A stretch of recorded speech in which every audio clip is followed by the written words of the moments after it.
Welcome to the UglyMugsPodcast. I'm your host, Quincey. And your other host, Justin. So, today we kind of had to, rewire the computer and figure out the internet. So, we've had our drinks for a while. What do you think of your tea? My tea is really great. It's a great value, not ginseng, Lemon ginger. lemon ginger, with honey. And boy, oh boy, is it coating the throat because we, a pair of us, Still have a cough. still have that cough 3 weeks later. It's the plague. We're dying. We're probably going to die, but at least we're going to let you know what we think of certain things before we die. It's that thing from the Division.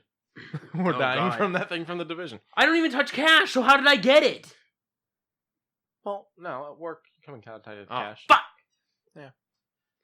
I only touch cash when I'm paying rent. But Oh, yeah, okay. and then for me, I did a Seattle's Best Portside Brew. Actually, really good. I took the grounds and I have a converter for my Keurig that I can put grounds in. I did that. The cup came out great on the biggest size. No Good. complaints. That's very rare. It works well with it wasn't so watered down that I couldn't put cream and sugar in it. Everything worked out great with this cup. Oh, I'm glad. Because that's Problem very is- rare to find that you can do the biggest. Yeah, problem is now I got to swallow left. Oh, yeah. So. Yeah, oops. Yeah, well, we had shit to do. We did. Let's jump into last week's movie. Well, 2 weeks ago's movies because apologies, we did not do a Thanksgiving episode 1 because it was Thanksgiving 2. Someone had to go and get big ass migraine. A huge migraine. I didn't even realize it was 5 p.m. until I rolled out of bed and looked at my phone and said, I can't breathe out of my nose. Yeah, when I didn't hear back from you after like an hour and a half, 2 hours, I was like, "Is he dead?" I might as well have been. I was about to ping you on Discord because I figured that was my next best step was pinging you on Discord. I would not have. Nope. That. No. That's my go-to for when I can't get a hold of you. I ping you on Discord because I know you're gonna hear the ping or see it on your computer or something and be like, "All right, let me check that." And normally I'm just saying, "Check your phone." That did. It worked. I mean, I checked my phone before I checked the Discord, and I was like, "Oh, you already did that." So yeah, 2 weeks ago's movies. Let's go ahead and start. Which one do you want to deal with first? We'll do with what we Watched watched in order. first. Shane Dawson's Not Cool. Okay. 4.3 out of 10 from IMDb, 14% rotten on Rotten Tomatoes, 84% liked by the Google users. That's because they love everything. way too high. Well, let's be honest. The people that rate on Google, they're tech savvy, they're internet folks, and he's well liked on the internet by, well, not by the whole internet, but he's got his followers. He does. It was a flop. It was a huge flop. But what I will say, a few scenes got me. A few scenes got me going, okay, that's funny. That's a good meme. But a vast majority of the movie made me kind of lean back and go, why does Lauren like this movie again? So I don't hate the movie. I can't say I mean, for it being a parody movie, would you call it? Yeah, it's definitely meant to make fun of teenagers. Yeah, okay. So for a parody movie, it's kind of safe. Like it's not another teen movie, Yeah, I mean, but it didn't go spoof heavy like that. It kind of did. The first 20 minutes. Rewatch not another teen movie. That movie is spoofed to the max. Oh, it is. But this has its fair share in the first 20 goddamn minutes. Now, my issue with this, Mm-hmm. the story's not bad. I get the concept he's telling. Yeah. Filming locations were great, high quality, and all that. And Yeah. shit. Definitely had jokes that hit. It was the jokes that didn't hit were my issues because I feel like he went They were cringe. teen comedy. I have to do raunch like they do in like American Pie and things like that. I know. And it just didn't. One level above, and it was too much. And not even that. If you think about when something raunchy happens in the American Pie movies, there's a build up to it. Things have to happen before it happens. Dick in the Pie. Dick in the Pie, Stifler getting pissed on, Stifler drinking a beer with cum in it, Stifler eating dog shit. Those are the three things to the three movies. Reunion, he ate someone out and it was dirty. He had shit on his face afterwards. Oh. Yeah. But they built up to it. They had things that had to fall in place for this. This one starts with a dude eating shit out of a cup. And it was like, okay, yeah, there's weird people at the bus station, sure, but you're at an airport. They would get him out of there. They would. So, I don't know. It was the missed jokes were more the problem for me than anything. I eat my own shit. Because when the jokes were funny, they were funny. Yeah. Kurt Angle showing up and tasing Shane was hilarious. That's by far the best scene. Is this guy stalking you? And you're like, how did they get Kurt Angle? I'm like, probably didn't have anything going on that day. He was probably in Pittsburgh and was just like, sure, why not? Yeah, I mean, you run into Kurt Angle, you say, hey, can you do this? He'll probably be like, give me $50 and buy my lunch. I mean, the guy won a gold medal with a broken freaking neck. With a broken freaking neck. Broken freaking neck.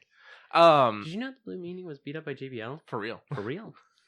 No, not all, but a lot of the WWE stars have tried to replicate what The Rock did. Did you know CM Punk actually broke Snitsky's nose? Actually, I didn't know. Yeah. He botched Go to Sleep. Oh, that sucks. Yeah. But a lot of those guys have tried to break into acting, and really no one's been able to replicate what The Rock did. Can you tell me what movies Triple H was in? I can tell you one that I know of. Ready to Rumble. Was he in Ready to Rumble? No, he wasn't. That's all WCW. Yeah, well, I didn't know if there was like a little crossover. It was actually made by WCW. Oh, really? Yeah. Okay. It was to try to promote the 3-tiered cage when they were going to do it. It was one of their efforts to try to save the company. I mean, it wasn't. Then because Arquette was in the movie and everything, they had him come in and he won like the championship at WCW, and he told Vince Russo, "I don't want to do this. This isn't a good idea." And Russo went, "No, it's gonna be great." And he's like, "Okay." And it wasn't great. People lost their minds that David Arquette won the WCW championship. Yeah, Russo should have been kept on a chain. With a muzzle on. With a muzzle on. They never should have fired Bischoff. Bischoff is such an amazing writer. He can clean up any situation. Well, and it's like Vince Russo wrote some of the best shit WWE did because he had Vince McMahon there to rein him in when he got too out of fucking control. Yeah. And Bischoff was there to rein Russo in, and then they fired Bischoff, and WCW went... I mean, it was already doing bad before that. Yeah. As soon as they lost NWO, let's face it. But what I was saying before is I feel like all the WWE actors, or not all of them, but most of them have tried to replicate the Rock thing. Cena did the Marine, 12 Rounds. He has one coming up. He has one coming up. Playing with Fire? Yeah. The family comedy one? Yeah, the one where he's a firefighter and he has to take care of 3 children. Yeah, because of fire, like, burnt their house down, but their parents, I guess, aren't around for some reason. I didn't really catch the reasoning. Yeah, it was new, but I'll admit, having Peel in there. Yeah. But then you've got CM Punk did a straight to DVD. Triple H did a straight to DVD. The only thing I remember Triple H being I heard CM Punk might be going back to WWE, and if that happens, do you have any idea how good that's going to be? Do you know how much they're going to have to promise him and actually follow through because he's fucking Mr. Pipe Bomb? Oh, yeah. Because when he left, him sitting at the very front of that entire Jumbotron, sitting down. They cut his mic like 3 times. And yeah, he was just like, you turn it back on, or I'm just going to shout it. Yeah. And then they were just like scratching their head and back going, is this good publicity? Is this bad publicity? What do we do? But the only thing I can remember H from is he's in the 3rd Blade movie. He's one of the bad vampires. That's right. He's a vampire. Yeah. And then you've got Steve Austin did The Condemned, which is basically Hunger Games. They take prisoners and make them fight on an island for a TV show. I don't want to watch that. Oh, it's bad. It's corny, but it's fun to watch. Okay. It's kind of like The Rundown. It's lower than The Rundown. Really? Rundown's better. Okay, yeah. I mean, The Rundown, it had its, like, it was a straightforward story. Guy goes to, I think the things that saved The Rundown is that, 1, The Rock's not a bad actor. No. 2, that you had Sean William Scott and Christopher Walken. Yeah. Both of which are just fucking killer actors. Yep. And who was the female lead? I'm spacing. No, it's the... I keep thinking of, what's her name from... Here, I'll just do this. I keep thinking of Fast and the Furious. Rosie O'Dawson. Yeah. Rosie O'Dawson. Thank you. Yes. I haven't seen that movie in years.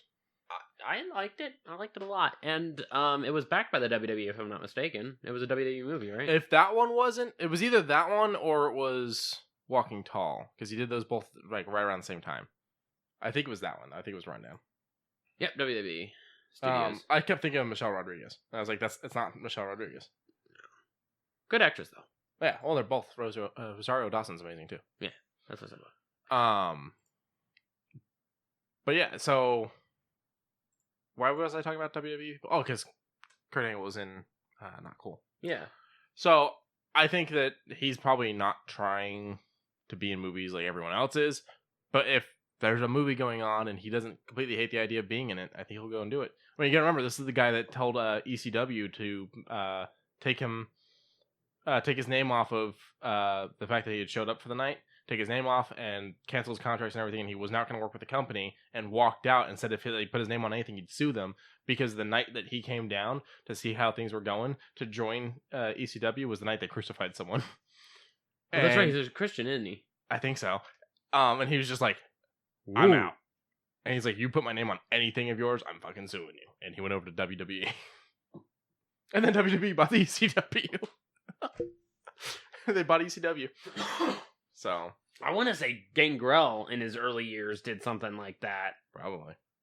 During the Brood and all that. I mean, reminder that they hung Big Boss Man in the middle of the ring. Yeah, in the Hell in a Cell match. And then he shows up at the next night. I mean, to be fair, the Buried Alive matches with Stone Cold Steve Austin versus Undertaker, same thing. I Quit matches, where if you say I quit, you actually leave. Oh, they're back 3 months later. Like, come on now. That's someone wanting to go on vacation. Yeah. But, I mean, it's just, there's no stipulations anymore. Like, Shawn Michaels apparently signed a contract, and I'm like, no, do not put him in the ring. I don't. Yeah, I don't know what to think of the WWE anymore. AEW is looking great, and having DDP show up and actually get into a physical altercation with a big man, I'm like, oh. In Chicago. It's not a bad thing. It's not a bad thing. It's a good thing. It's a great thing. All right. It's just, I don't know how it's going to play out. Where do you put Not Cool? I know you didn't like it. And I know you don't agree with the Google user rating. No, I don't. Do you agree with the, 15% Rotten Tomatoes? Yeah, 15%. I'd say 15% of that movie was entertaining. Okay. Now, if Shane tried making another movie but put more work into it, would you be open-minded? Because I know one of your big issues is that you don't like Shane. But did you ever see Smiley? I heard that was a really good, Smiley's pretty good, scary movie. Yeah, Tobuscus is in it too. There was it was a bunch of YouTubers got together. And he's a side character. I figured. Like he's like in her class, one of his lines, and it was like he like walks by her or she's near him or something. And goes, "Why do you smell better than I do?" And it was stupid shit like that. So he didn't really have a character that was important to the story. He was comedic relief like twice throughout the movie. Okay. But so if Shane were to try to do something again and put a little bit more work into it, would you still be like, no, because it's Shane? Or would you be a little more open because the filming wasn't bad? No. The sets weren't bad. It was just the overall story and a little bit of the acting. But, yeah, I don't know. I would need to see a trailer. Okay. Depending on what it is. If it's a drama, like a full-blown drama, or maybe even another thriller, perhaps, I would need to see something. I think the issue would be if it's a comedy, I'm going to put it on a low end. I'll be like... See, I think the issue then would be that I don't see him trying to do a thriller. Because he didn't write Smiley. He just starred in it. Oh, okay. And I don't see him doing a drama because he is comedy. That's what his shtick is on YouTube. That's the kind of person he is. He tries to make people laugh. Well, he tries to be funny. What about like I Married an Ex-Murderer and kind of like slide around and do that kind of stuff? What do they call I mean, he's no... A comedy thriller. What do they call those? I don't know. Oh, well, comedy thriller. Okay. He's no Mike Myers. But oh, no. I think that if he were to do something like that, I think he could possibly do it right.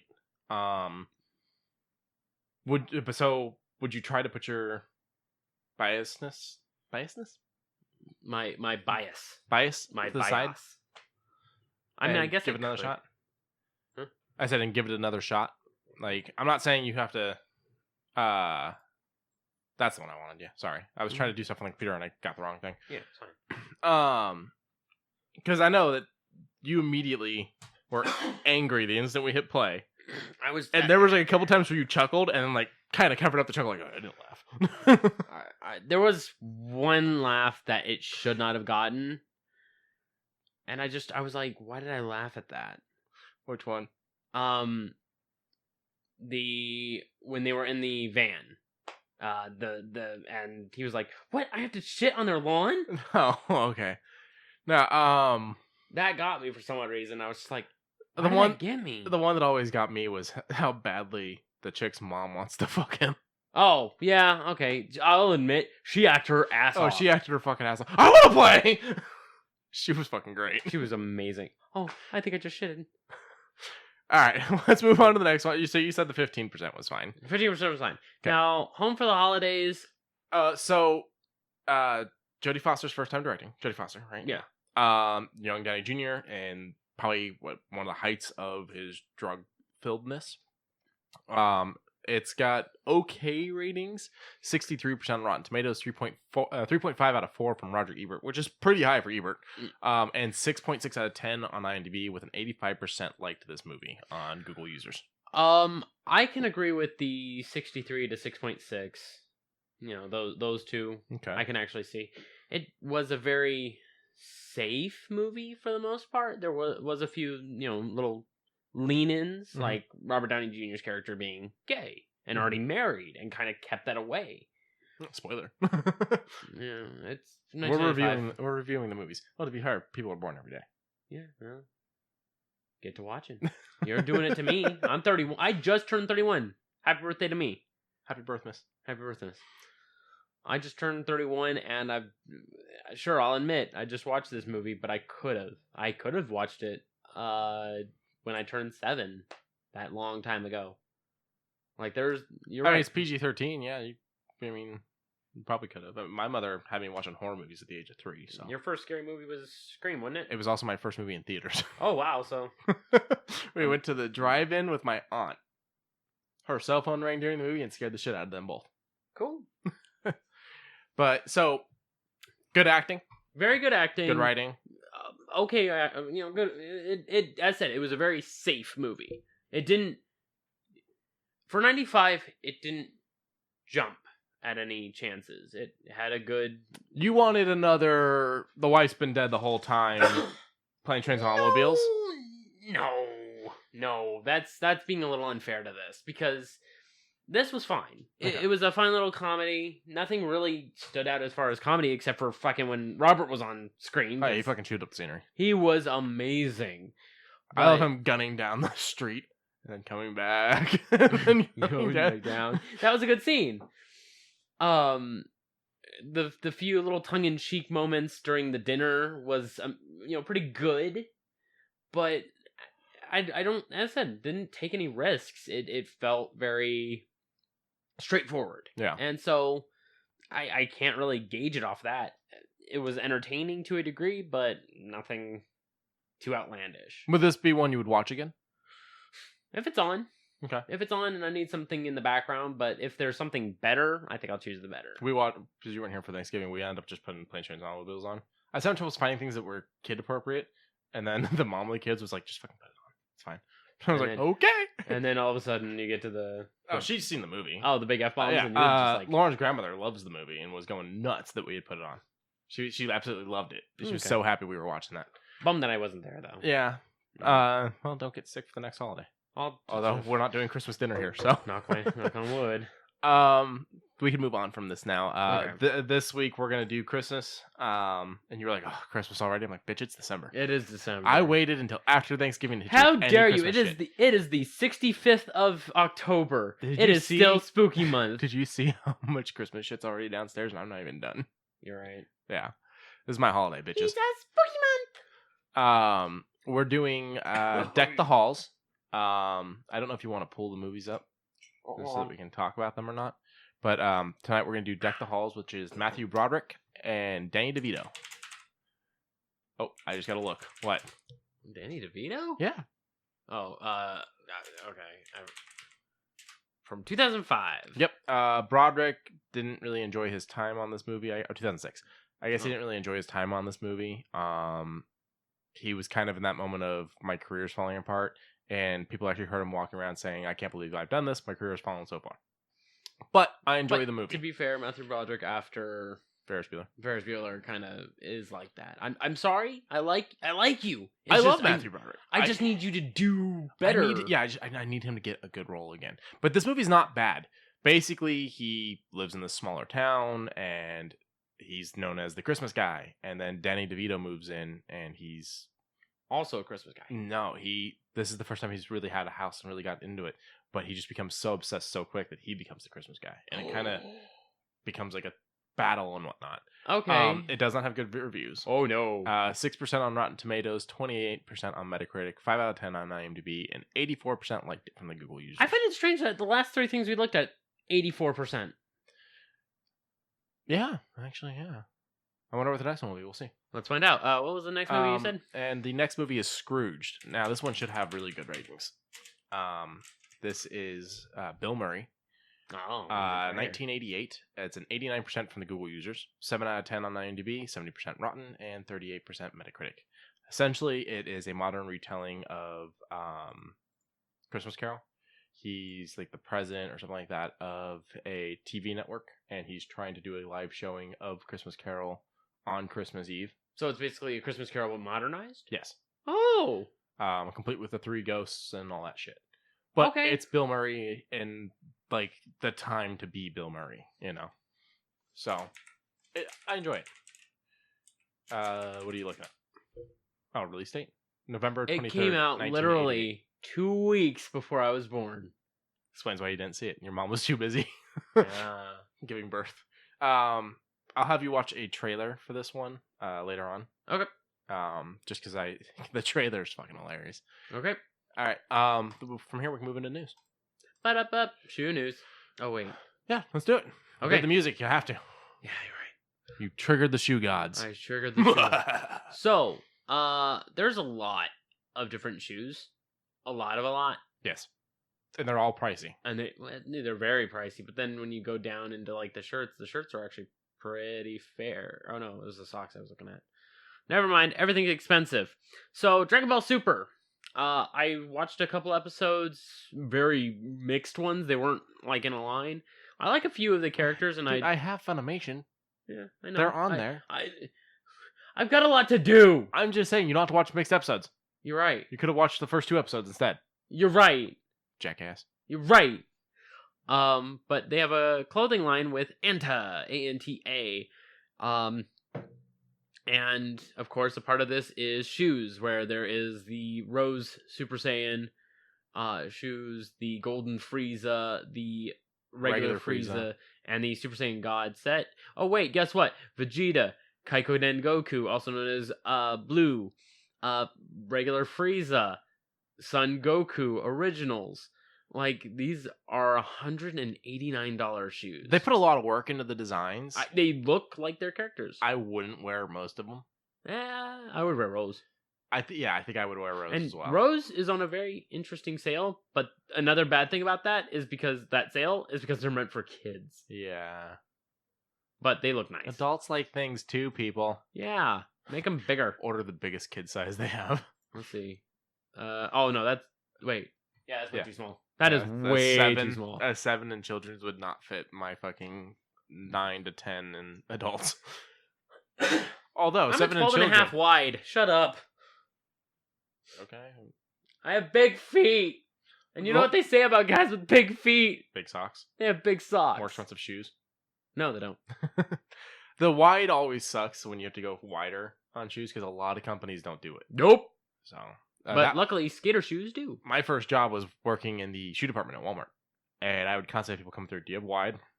In this brand, and this brand. Oh. Not in this, and they would hold up the shoe they had picked. I'm sorry. And then you slap it out of their hands. And it's like going a size up doesn't help. No, it doesn't because it's length, not width. Yeah. So, but check them out. Maybe you can get something for your kids, or maybe you have really tiny feet and you can wear the kid ones too. Or you can get the Frieza ones, like my secondary choice, the regular Frieza ones. Yeah, those ones come in adult. Yeah, I like it. And those ones are only $159, $189, so you save a little bit. Let's see. Wait, hold on. Maybe I was just reading the bottom. Okay.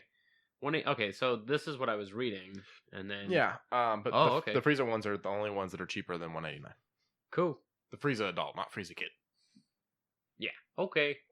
But they're all good. They all look good. It's just some different colorations, so it depends on what you're gonna wear. I like it. The gold ones actually. Oh, shit. Oh, we found more. The gold ones actually. Ooh. The Frieza gold. They remind me of an old pair of Jordans.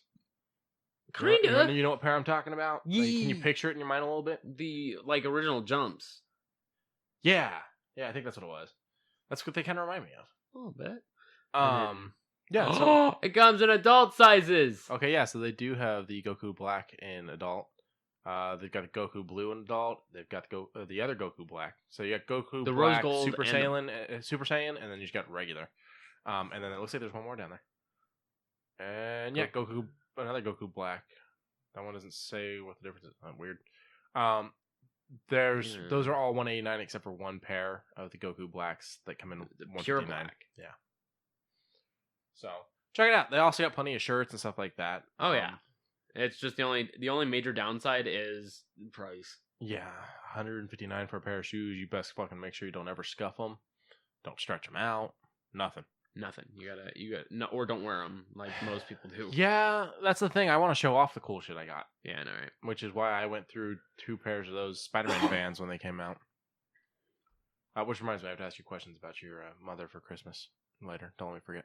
Okay. And when she listens to this episode and hears that I said that, she'll be wondering, what are they getting me? She doesn't listen to these episodes. You should just start playing them while she's asleep. Then she'll wake up with all this knowledge about like I don't even know shit. if that works like that. I don't know. Let's move into we can talk about some movies and stuff, or we can talk about video games. Your choice. Movies. We got a trailer for the new James Bond. We got James Bond. It's a James Bond month. Well, I love that we have a new James Bond. I never want it to stop. It's a new Daniel Craig. I don't want that to stop. You've got Christoph Waltz back as Blofeld. I don't want that to stop. My one issue is that there's not a spot for this movie in my collector's set I bought. Because they didn't know they were making this movie when they made the collector's set. Now, hold on. If this comes out with a steelbook, you're telling me that you won't just... Oh, no, I'll probably get it. Okay. In fact, the thing is with the way they do the James Bond movies, I've never actually gotten rid of any of my old copies. Oh. I have 2 copies of Quantum of Solace. I have 2 copies of Tomorrow Never Dies. 2 of Casino Royale. No, 1 of Casino Royale. Oh. Yeah. And the reason being is that when they release the DVDs for James Bond movies, they'll have special features. And then they release the anniversary edition or the collector set where it's all of this one actor's movies or something like that. And they normally take off the special features from the previous one and put new ones on. So the only way to have the previous special features is to still own the old copy of that damn disc. So I'm not upset about it. I'll probably if they do a Steelbox, I'll probably go for the Steelbox. I think I only own 1 Steelbox movie. That's Space Jam. Come on and slam. What did you think of the trailer? Very nice. I was not expecting Malik in there.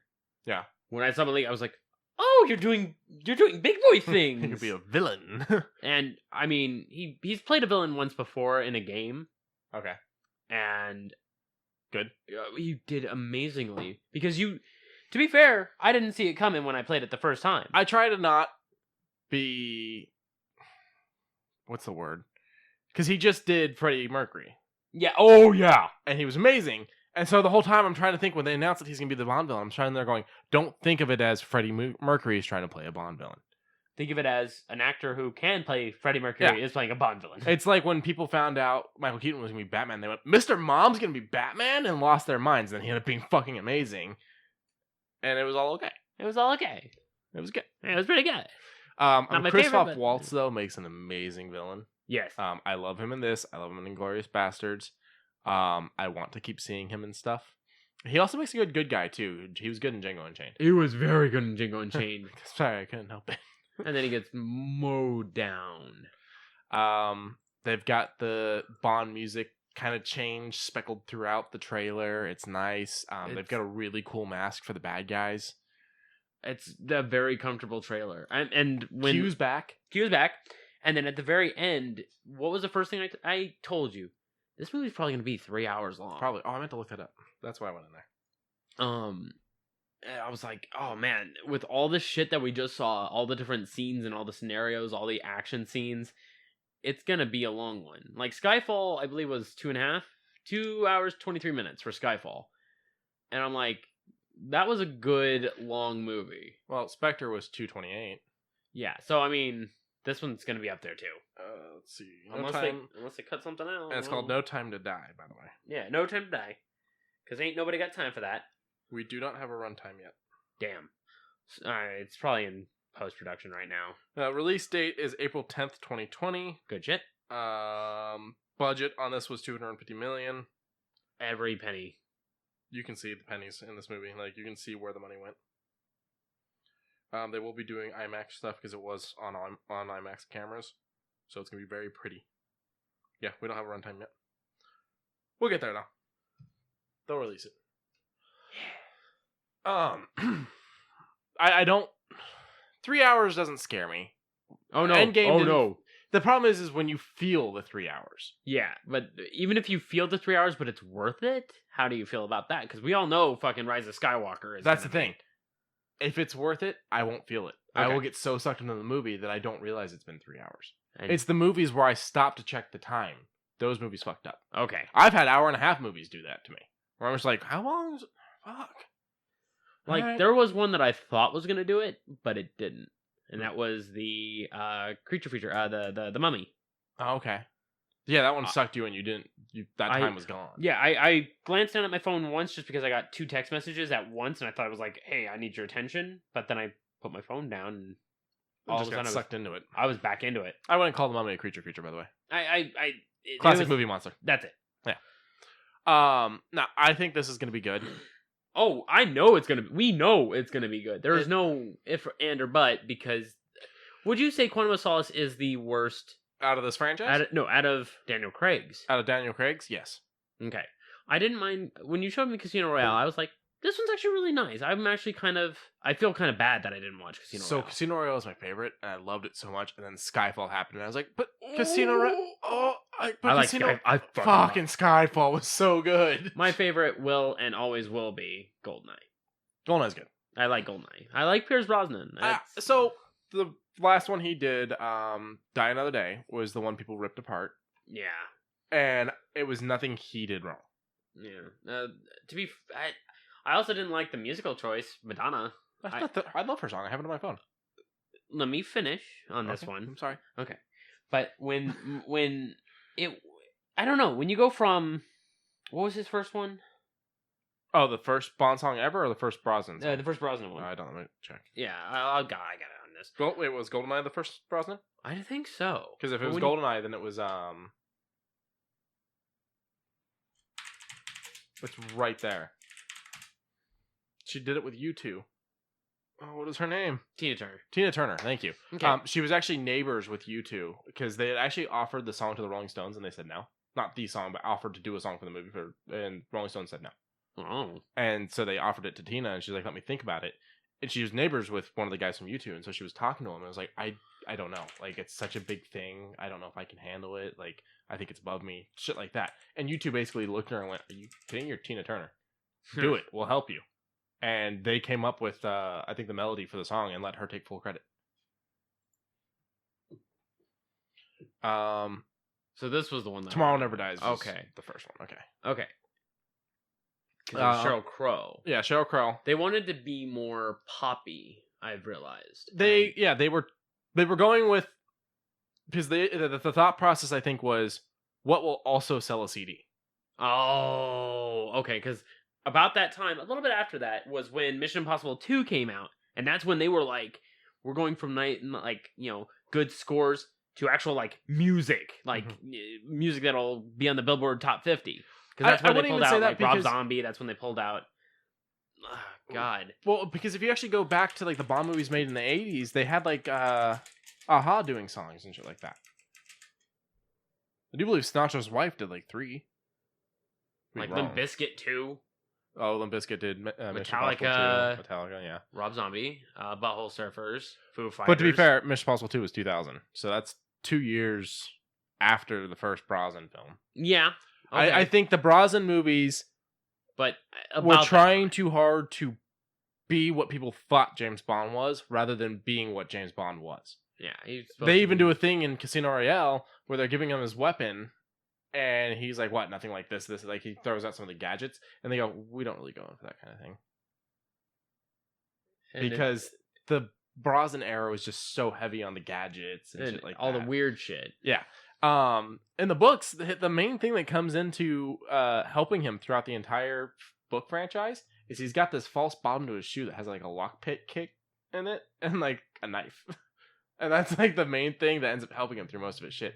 The gadgets aren't as big of a thing in the books. He gets a gadget every now and then here or there, but the biggest gadget that we're seeing in the trailer is the fucking car's back, and it looks so good. And it's got the Gatling headlights. Oh, so amazing. We'll move on from Bond because I could talk about Bond for hours. We should see if we could cross with the Being James Bond podcast and just do an episode with them. Oh my god. They've actually got really good episodes. I gotta like brush up on all my James Bond stuff though. I feel my collection. Yeah, I'm like I feel like I've taken a step back when I was trying to think of the Pierce Brosnan movies. I'm like, what was the second one? Yeah. What the fuck was the second one? Tomorrow Never Dies, by the way. My problem is that there's also a couple book titles they haven't used yet, and so sometimes I'm like, it's this. No, wait, that's the book they haven't used yet, dumbass. Because there's like 3 books they still haven't used the titles from. Oh, Spectre's on a book title. That one they came up with, things like that.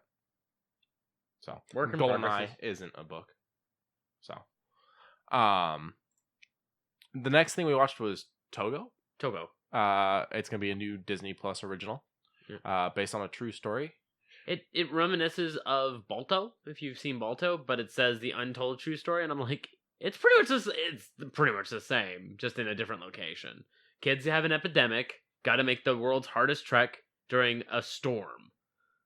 That seems like that is correct, and the front dog is a wily sumbitch that, you know, you wouldn't expect. It's Balto. Like, there's no if, and, or but. It's Balto. Okay, yeah, Balto is based on the 1923 dog sled in Nome, Alaska. Let me see what Togo is. Is Togo a true story? 1925, right?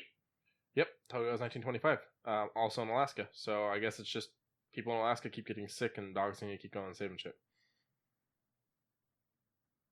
But I love William Dafoe. Like, he is, you know, having a good old time. He looks like he was down for this movie. And I'm happy that, you know. He looks good, too. He looks great. And the dogs are real. They're not CG.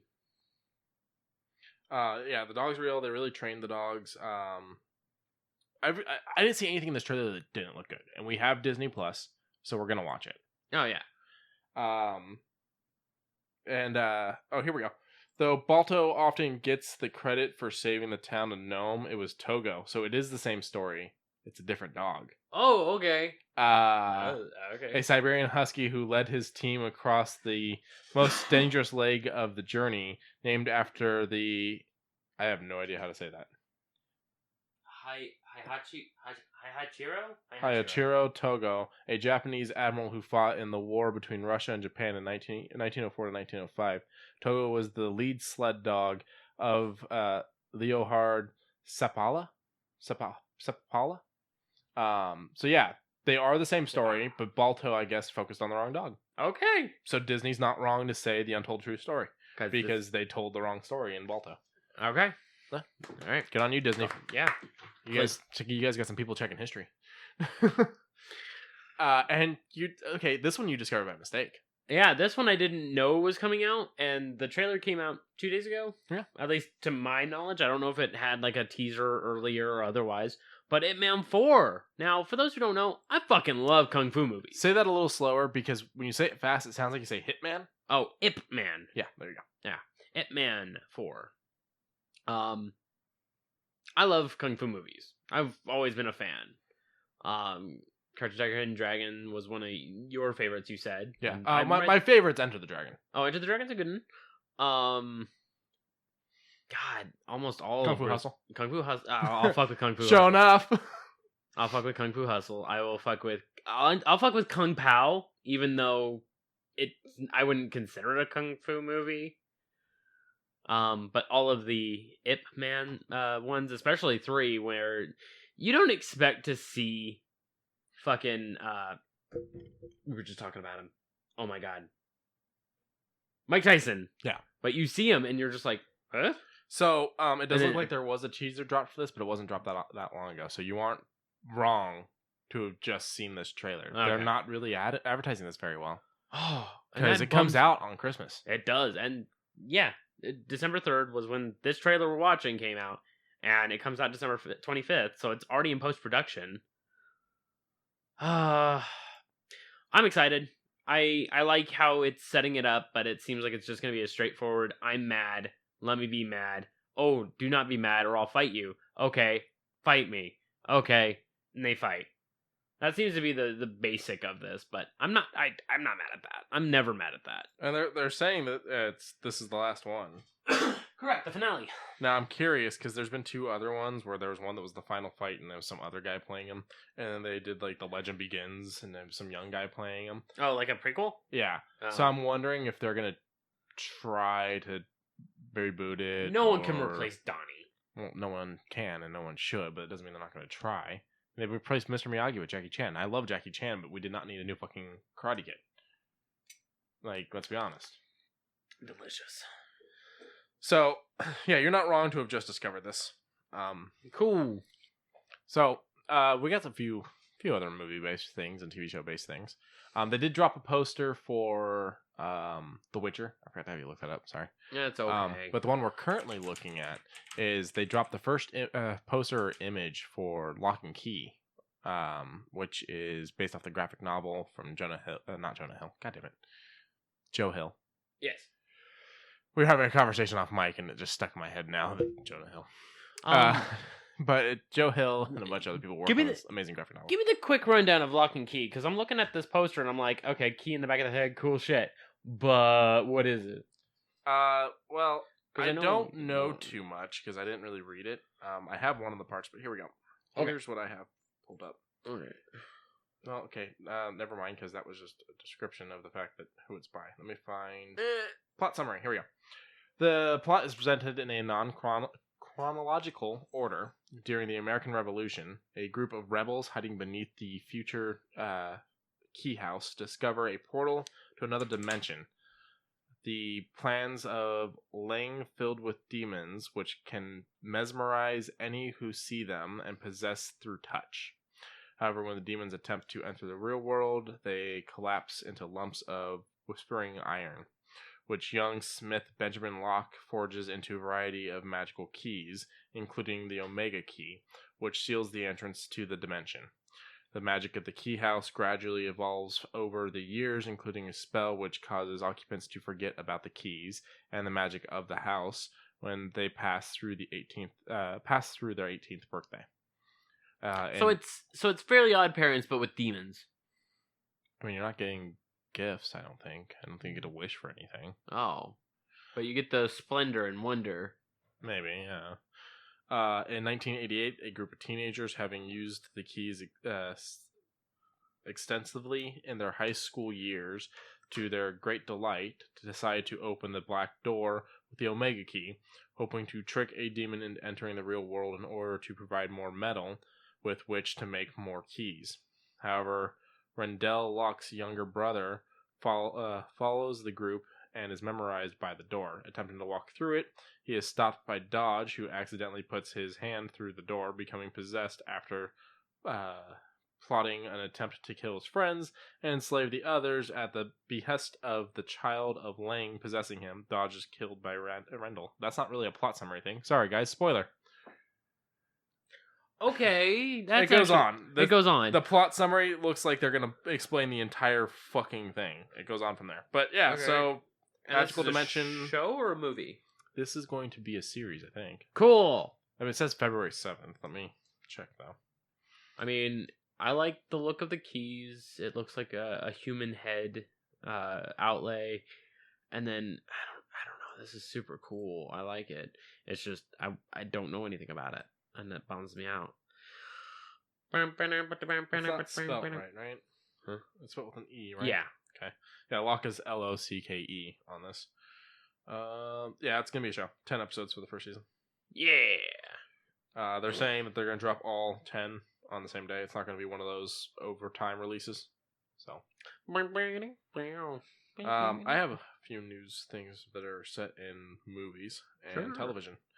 So Oscar Isaac, who plays Poe Dameron, says he's not interested in doing any kind of like Poe series for Disney Plus or anything like that. So it seems like he's pretty much like when the movies end, my character's done. I would love to see more of Poe, and I really don't like the idea of him just being like, I'm done. So if Disney decides they're going to do like a cartoon or something so that they don't have to worry about the fact that he doesn't look the same, they could do that and then just find a voice actor. And then we got ABC will air a primetime tribute to Marvel legend Stan Lee this month with interviews from MCU stars and rare footage. So that was very nice. Tigra and Dazzler, it was supposed to be an animated Marvel show on Hulu, is not currently really doing anything considering they just fired the entire writing staff and the showrunner. Yeah. Oh, that's not good. No. So, don't expect to see that coming to Hulu anytime soon. They're trying to work on a Metal Gear Solid movie. I don't. It better. It needs Kojima, but Kojima can't do anything with it because it's owned by Konami. Kong Skull Island director turned in a new Metal Gear Solid script filled with Kojima quirk and hopes to meet with a specific actor very soon. So he's trying to make it Kojima-esque. Without Kojima, I don't think it's going to work. Kojima has to be the backer behind it. But he's not going to do it because he doesn't want to work with Konami, and Konami doesn't want to work with him. And he can't do it without Konami because he doesn't own it because he sold his rights when he went and worked for them. This world isn't. We're in the bad timeline. It's one of the problems with working on something with a company backing you. Normally, that company owns everything you do. Snaps neck. You got to follow the smoke. And I think. Oh no, I have another movie news. There's gonna be a new Planet of the Apes movie. I don't know if it's gonna be connected to the previous franchise, but it is the director from Maze Runner. Wes Ball is also set. He's set to develop and direct, not just. Oh, like he's working a couple angles there, I guess. Cool. I mean, I don't mind Planet of the Apes. I don't really go out too far for Planet of the Apes. But I like Planet of the Apes. The problem I have with Planet of the Apes is it was like, we have Planet of the Apes, and we built this big franchise, and it was, let's reboot it, and have everyone be pissed off because they didn't like the Tim Burton, Mark Wahlberg movie. So let's reboot it again, and then we got this new one that's just really good. Now it's like, are we rebooting again? Is this going to be another Rise of reboot? Planet of the Apes that are arising? Yeah, I would rather have the apes already have been risen. No, they need to rise again. No, I don't want them to rise again. I want them already be risen and just tell me stories about shit going on in different cities with people fighting back against the apes, or the apes fighting against people, doing high fives. Or doing high fives, and they get all kind of crazy. They do like the shirtless volleyball scene from fucking Top Gun. Oh, I just it took me a second when you were like topless volleyball. I was like, huh? And it's like, okay, the Charleston Heston ones were set in America. The new ones were set in America. We think the Tim Burton one was set in America. It's definitely America when he leaves the planet and crashes on the next planet. But we would like to see what happens in show me Europe. A Russian ape or Europe. Yeah, show me a British ape. Show me an Australian ape. Australia doesn't really have apes. Are they down there fine while the rest of the world's getting wrecked? Or did the apes learn how to fly planes and drive boats and go and fuck them up too? Show me the rest of the world. Show me what's going on. That'd be a good series. Yeah, do it as a series. Do a TV show too. That'd be cool. Yeah. Miniseries it something. Yeah. There's another original announced for Disney Plus. Oh. Called Star Wars Jedi Temple Challenge. It's going to be a game show for kids. Probably a lot in the vein of the Hidden Temple, considering it's Star Wars Jedi Temple Challenge, and it's being hosted by the actor for Jar Jar Binks. Yeah, and you got that weird look out of me because I don't like Jar Jar, but I'm like, good way to bring him back to the universe because he's part of the actor's part of this world. Let him do something. People do things all the time that they're not proud of, but they'll keep doing, and then they become better. I know, I get it. Ahmed Best, I think is his name. And it will be testing a new class of young Padawans. Aww. Yeah. I'm here for it. I'm excited for it. And my final TV movie thing is we just lost someone. Oh no. Yeah. Former Star Trek writer DC Fontana, who's credited for creating much of Spock's backstory and Vulcan culture, passed away. She was 80. And they said she lived long and prospered. So Yeah, both me and Quincy just did the hand live long gesture. and prosper. So, sad moment, but nobody lives forever, sadly. We can move on from movies and stuff because I'm done now. That's all I have for But TV I and can movies. because I have phylacteries. You have phylacteries? Phylacteries. What are phylacteries? You keep a bit of your soul into it, so you never die. Oh. Unless Horcrux. Similar. Phylacteries came first. Did they? Yes. Remember when she wrote those books? D&D 2nd edition. When came out how long ago? Okay, then, yeah. I mean, if that's when phylacteries were created. Well, I don't... probably before that. Let's see. Lord How of do the you spell Rings. Phylactery. Phy... I got you. Wait, when are they in Lord of the Rings? For Sauron. Like, are you counting the ring? No. No, I would check the next one down. Hold on. When were they created? When were they created a government? Okay. I would just check the Wikipedia. It's going to be the best you're going to get. I know it's not a true news Not source. Britannica. Not Britannica. Damn it. You broke it. I broke it. Because now I'm curious. Okay. We are doing... None of that. Used by a lich to protect it from death. Yeah. So I guess you could look up when liches started, 1976. Yeah.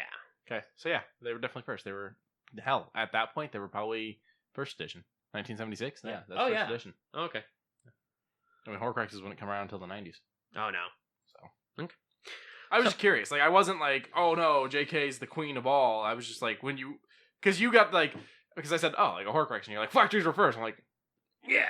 Were they? Like, yeah. If they were, that's fine, but Horcrux was a good way for me to understand it. Yeah, it was. It's similar. Bitch. Yeah. Let's move to your game reviews and controllers. Okay, so the Valve Steam controller. Looking at it just on front, looks uncomfortable. It does look uncomfortable, but I don't got like it. how far I have to reach for that joystick. Look at that. Yeah. Jesus. Yeah. Yeah. There's one joystick also. Yeah. I don't like that. And then there's these, and then this, and I'm like, I don't know how to feel about any of it. So yeah, the Steam controller was just on sale for $5. And you know what I said? I said, fuck it. I'll give it a shot. Because it's back up in price now. 80, I'm seeing 69, 34, 117. It's 50. It's always going to be 50. If you're running it through someone else, yeah, you're going to, of course, pay a little bit more. You go through Steam, it will be $50 flat. I can't believe that they did such a sell on that. 95% off? That's insane. Or 90% off. That's crazy to me. Yeah. Steam Link will probably go on sale during Christmas, and I'm probably going to get that too. Right. Fuck it. So yours will be showing up in a couple of days. Soon. And you'll give us a actual I'll plug it review then. Let us know how it works. Yeah. Does it only work with PC? Well, I'll try it. On the Xbox? Yeah, I'll try it on the Xbox. Boot up the PlayStation, dust off. Fucking skull forms in the dust. No, you'll see moths fly out the back, and I'll be like, what the fuck? You're just gonna look like that guy online. Yeah. With cockroaches in my fucking... Yeah, I definitely won't have cockroaches. Okay, what Quincy's referencing is he opened up his... No, not me.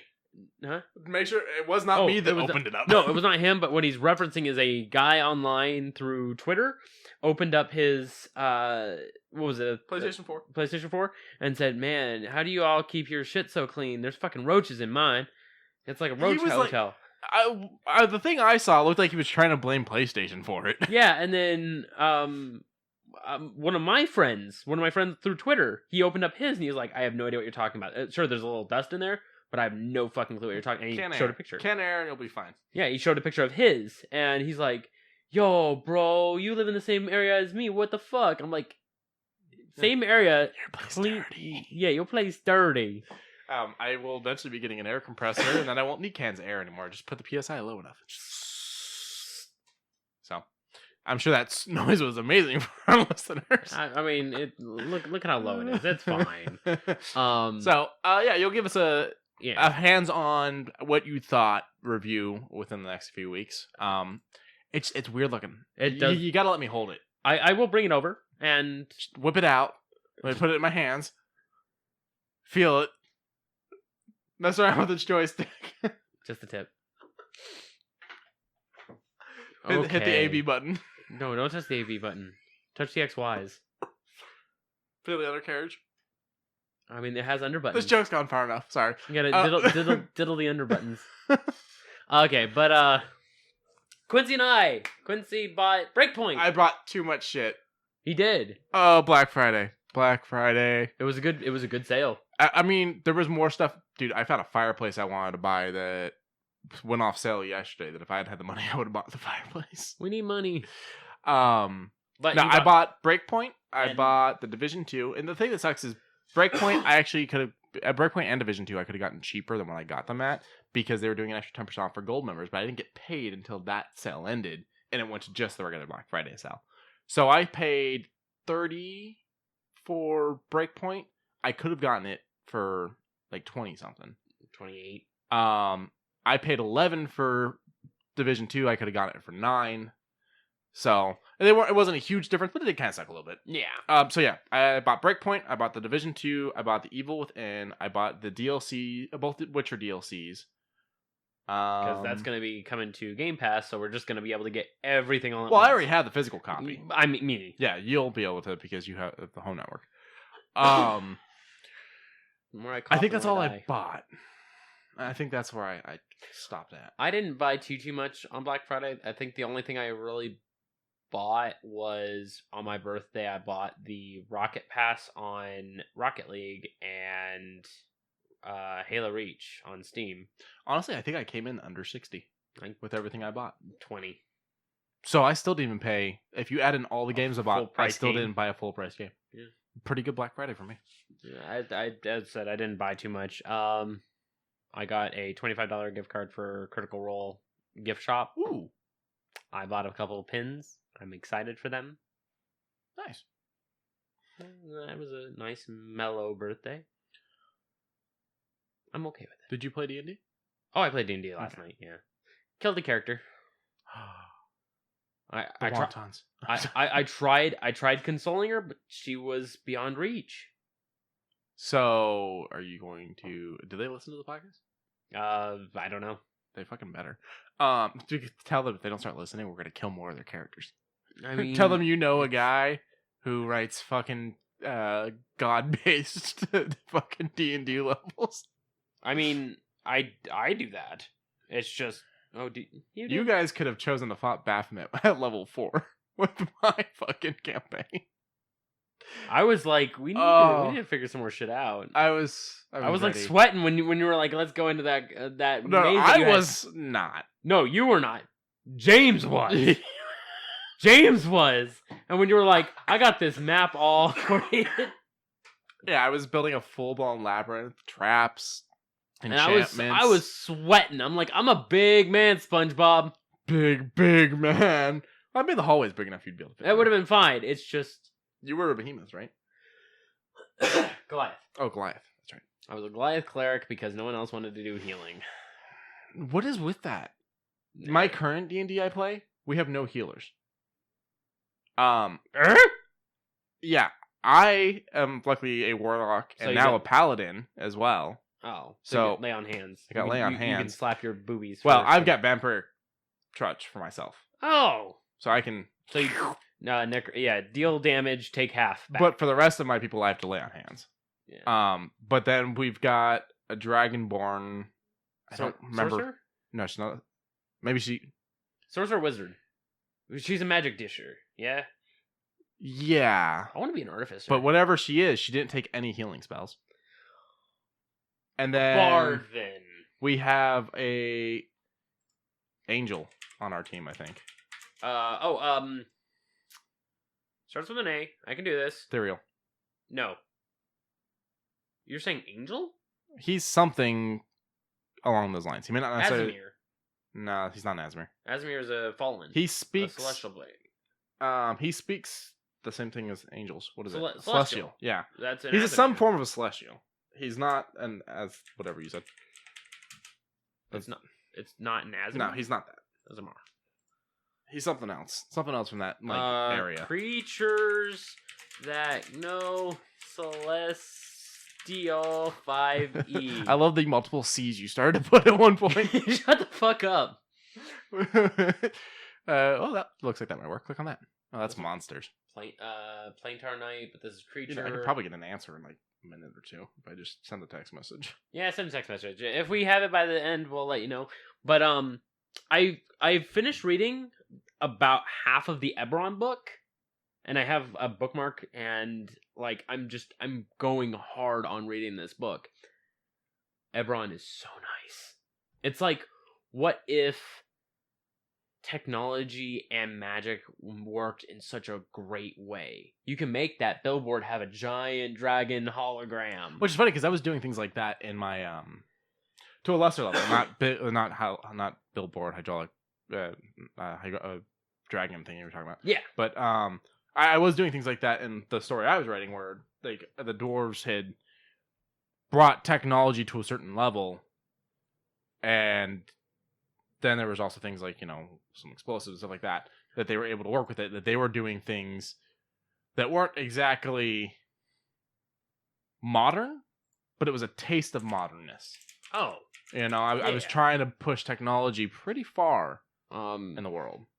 With my campaign, technology's kind of nudged up. Like, they have trolleys, but they're very poorly run because electricity is kind of hard to still maintenance and use and utilize proper.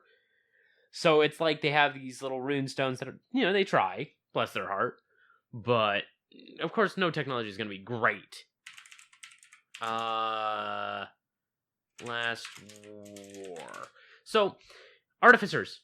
After finishing reading, you have no idea how big my brain got. My big brain got big brain.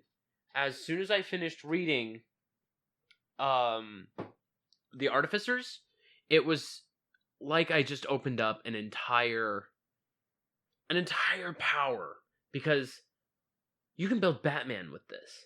I want to be Batman. Yeah. I'm Batman. Yeah. You can literally build Batman with a level 4 fighter, level 3 artificer, level 3 or 4 artificer. Where is she? Where's Rachel?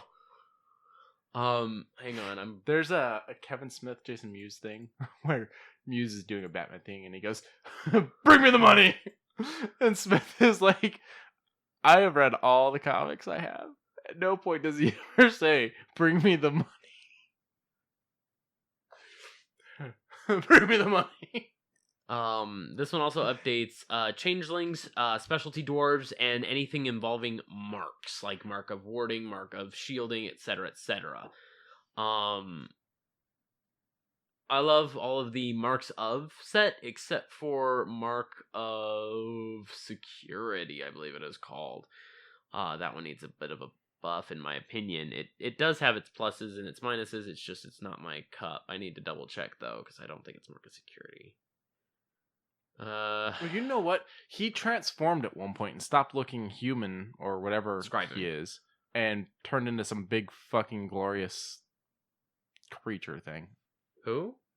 The one I'm trying to figure out what he was. Which, by the way, there's also a rogue on our team. Druid. It could have been a druid. And a rogue? Jesus. Yeah. There's no one that can heal on our team. And the funny thing is I can heal myself, but I have the highest HP. So why bother? Well, I mean, I do sometimes because healing myself also hurts the others. But wow, they have a good chunk of this book online. Yeah. So for free at level 3 with an Artificer Battlesmith, you get a Steel Defender. You get a fucking dog that you can repair and imbue with more power for free. Can he look like any kind of dog, or does he have to look like... I mean, that one's adorable. No, that one's adorable. I would probably make him look like that, but... But no, at level... Okay, the wording, word for word, if I can zoom in a little bit more. By 3rd level, your tinkering has born you a faithful companion, a Steel Defender. It is friendly to you and your companions, and it obeys your commands. See the creature's game stats to the right. You determine the creature's appearance and whether it has 2 or 4 legs. Your choice has no effect on its game statistics or movement. In combat, the Steel Defender shares your initiative count, but it takes its turn immediately after yours, and can move and use its reaction on its own, but the only action it can take on its turn is the dodge action unless you use your bonus action to tell it to do something. Which is either dash, disengage, help, hide, or search. So basically you can say, help me. That's what I would make it. Oh my god. I would make it a big wrinkle Sharpay. Look at that wrinkle. The giant wrinkle? That is a wrinkle. I mean, they're not always super wrinkly, but I like the wrinkles. As for me, I kind of want to make it an owl bear. An owlbear pig? No, not an owlbear pig. Man-bear pig. Man-bear pig. No, yeah, owlbear. Actually, we just currently, in our D&D, had to fight people that were riding owlbears. And, Jordy was like, oh, no, James was attacking one. And I was like, and they healed it. I was like, fuck, that thing was close to dead. And James was cheater because he thought I looked up the HP. I'm like, nah, you fuckers wanted to kill them for some reason in our campaign, so I just remembered what the health points were on the fucking thing. Yeah, having a DM go over to PC is one of the weirdest things because it's like, oh, yeah, that's their HP. And then what I do is I change the values. You're showing me so many wrinkle dogs. Oh my god, that is a tiny wrinkle. It's like, that's how much health a goblin has, right? And I'm like, no, my goblins are a little bit more buffed up because there's 8 of you. Yeah. You gotta play with the thing. Sometimes I would lower them too because I was like, I want them to fight this, but I don't want them to be murdered by this fucking thing. So sometimes I would drop it or take away an attack. Yeah, you won't believe what killed the player. Take a guess. Splinter in the tongue. No. That's how the guy that owned Pinkerton died. Oh, really? Yeah, he got a splinter in his tongue from a toothpick and got an infection and died. Oh. Yeah. But no, this one, it was almost... the rabbit from Holy Grail. Close. What's he gonna do, nibble your bum? Close. It's not a... Was it the chest? Mimic? Mimic? No. Oh, okay, what was it? A flying carpet. They fall off of it? No. It wrapped around him and suffocated him. Oh, that's fine. And then, while it was suffocating him, one of our barbarians cleaved into it, and it deals half damage to the person inside. Why would you do that? Barbarian... Smack. Fucking stupid. Yeah, no, he didn't know. Look at the neck wrinkles on that one. Oh my, you're showing me all these wrinkles. I love Sharpays, man. It's just my favorite character. I had one growing up. She was deaf and starting to go blind. I told you Misa's going deaf. Right? Yeah. Animals get old, it sucks. Yeah, like I'm standing right in front of her. Meow! Meow! Okay. Misa, I'm right he here. He is an Azamar. You're right. Hey! I know my classes. I spent $1.99 just so I can get the Artificer Battlesmith on D&D Beyond. Just to make sure that I can create that class at any given time. Best $1.99 I've ever spent. Best $1.99 ever. I don't usually buy things on D&D Beyond, but I did. And right now, the NZ boys want to do a Guildmaster's Guide to Ravnica. And Ravnica is a really tough place to kind of like figure out. They should go on a magical quest to find a fish. Xanthar's Guide. Oh, yeah. Oh, for Xanathar. I was like, what the fuck are you talking about? Found a little fish. Little guppy. Little guppy. I forget his name. And if it was ever dead, so would the entire town of Waterdeep. All right. But no, so you're happy with the book. You're happy with the purchase on the book. Yeah. Now that have you implemented any of it into your campaign? Yes. And how are they reacting to it other than dying? Well, the carpet wasn't much of it, but like a few of the scribing pieces, like they notice a person does have a mark of a magical mark that is glowing on them, and they noticed it, and they were like, huh, they were interested, and it is a. If they were to cross over with my character, they would see glowing marks on him and think, "Holy crap, he's one of those things!" And they'd be so wrong. They would be very wrong, but it's getting worse, by the way. Oh. Yeah. And it's not no danger to me, but my character's glowing more and more. He's got a glowing handprint on his forearm now. Oh, so now you can just basically walk into a room and be like, I don't need to cast light. Well, I have dark vision, but don't know it. Because you think you're glowing too much, or no. So my eyes went violet from my patron, and I asked James, I was like, "Do I have dark vision with this?" And he kind of thought, he's like, "Yeah, fuck it, yeah, you have dark vision with it." I was like, "Great. Do I know that? Because my eyes didn't used to be violet. This is new." And so what we did is we were in a cave, and Jordy doesn't have dark vision. She's the only one in the group that doesn't have so she lights up anyways. Yeah, but so she's like, so I was like, "Can everyone else see in here well?" And Jordy, who doesn't have dark vision, my character knows that, lied and was successful on the lie. I was like, yeah, I could see, because she was trying to be like strong and everything. So my character doesn't realize he has dark vision because he thought it was bright enough that they could see in there.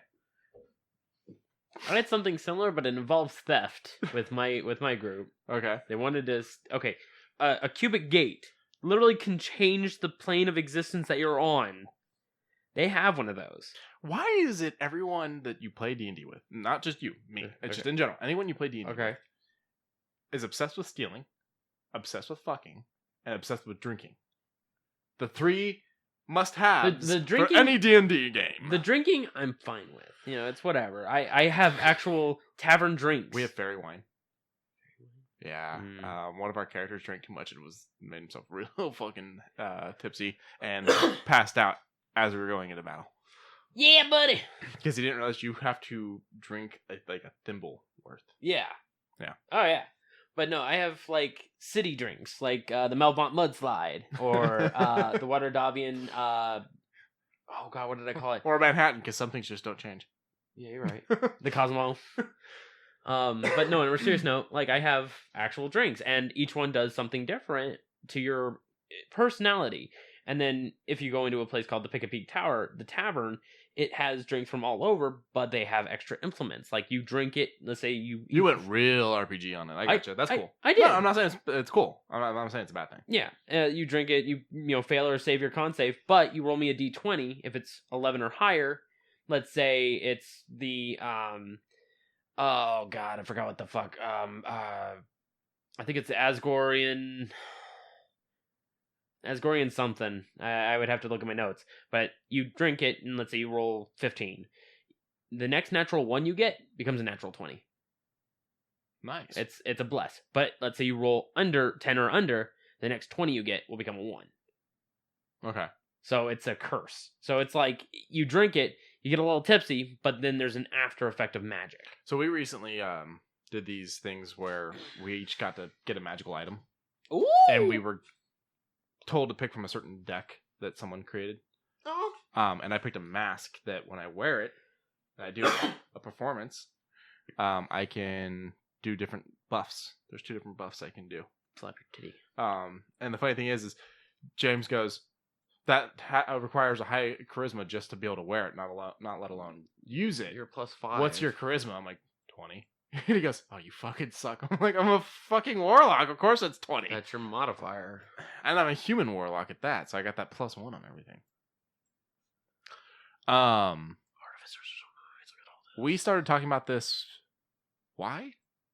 I don't know. You're the one who segued to your campaign. Yeah, but we were talking about Black Friday sales. Oh yeah, which then led into your birthday purchases, which led into D&D. Yeah, okay. We never even talked about the game. We have to go back and do the game review still. Yeah. So I like Artificers. Artificers nice. It's a good book. It's worth the purchase. It is worth $30. I don't know if it's worth $50. Now, I mean, they were doing a Black Friday sale. It's too late for that now, but keep an eye out. They do sales. Buy 2 get 1 free. Right now? It was. Oh, it was. Okay. Oh, and that's where I got. I got myself a DMG because my old DMG kind of got water dumped all on it. Yeah. So I was like, I can need a new DMG. So Amazon's doing this thing now. Whoa. If you have like a Fire tablet and they come out with a new version, you can send your old version to get credit towards the new one. New version. Okay. Virgin sacrifice is how the world goes around. Oh, okay. No, your new version. So it's kind of like the whole iPod thing, iPhone thing. You trade in the old one to be recycled. They give you a discount towards the new one. They've got other things you can send to Amazon to get Amazon credit, including D&D books because they're highly sought after. You can send them your old D&D books. Right. They had but they had the price that they're willing to offer you. They had the fucking Dungeon Master Guide on there for like $5 is what they were going to give you. It's a $40 fucking book, motherfucker. Yeah, no, it's 50. 50. But on sale, you can get it for 30. So I'd rather wait for the next printing. Fuck. Yeah, I'm assuming it's for the people that have extra copies laying around. Like, I don't need that one anymore. But we wouldn't do that because we're collectors. Yeah, no. Look around this room, we're collectors. Yeah, no. I Listeners who can't see, look around this room. Yeah. We're collectors. Look around this room. There is a lot of collection. There's literally an empty can of liquid death just because it is good water that quote-unquote possesses you. Oh, no, it doesn't possess you. Or, it opens you up for possession. Yeah. That's right. Because it was cursed by... Now, greatest marketing ploy ever. It was cursed by a witch doctor. Okay. They have videos of him doing it. Okay. You buy this water, and you could potentially be cursed. So we bought a bunch and drank before we went to a haunted hotel and a graveyard. For $1.99, you can buy the counter curse to take the effects off.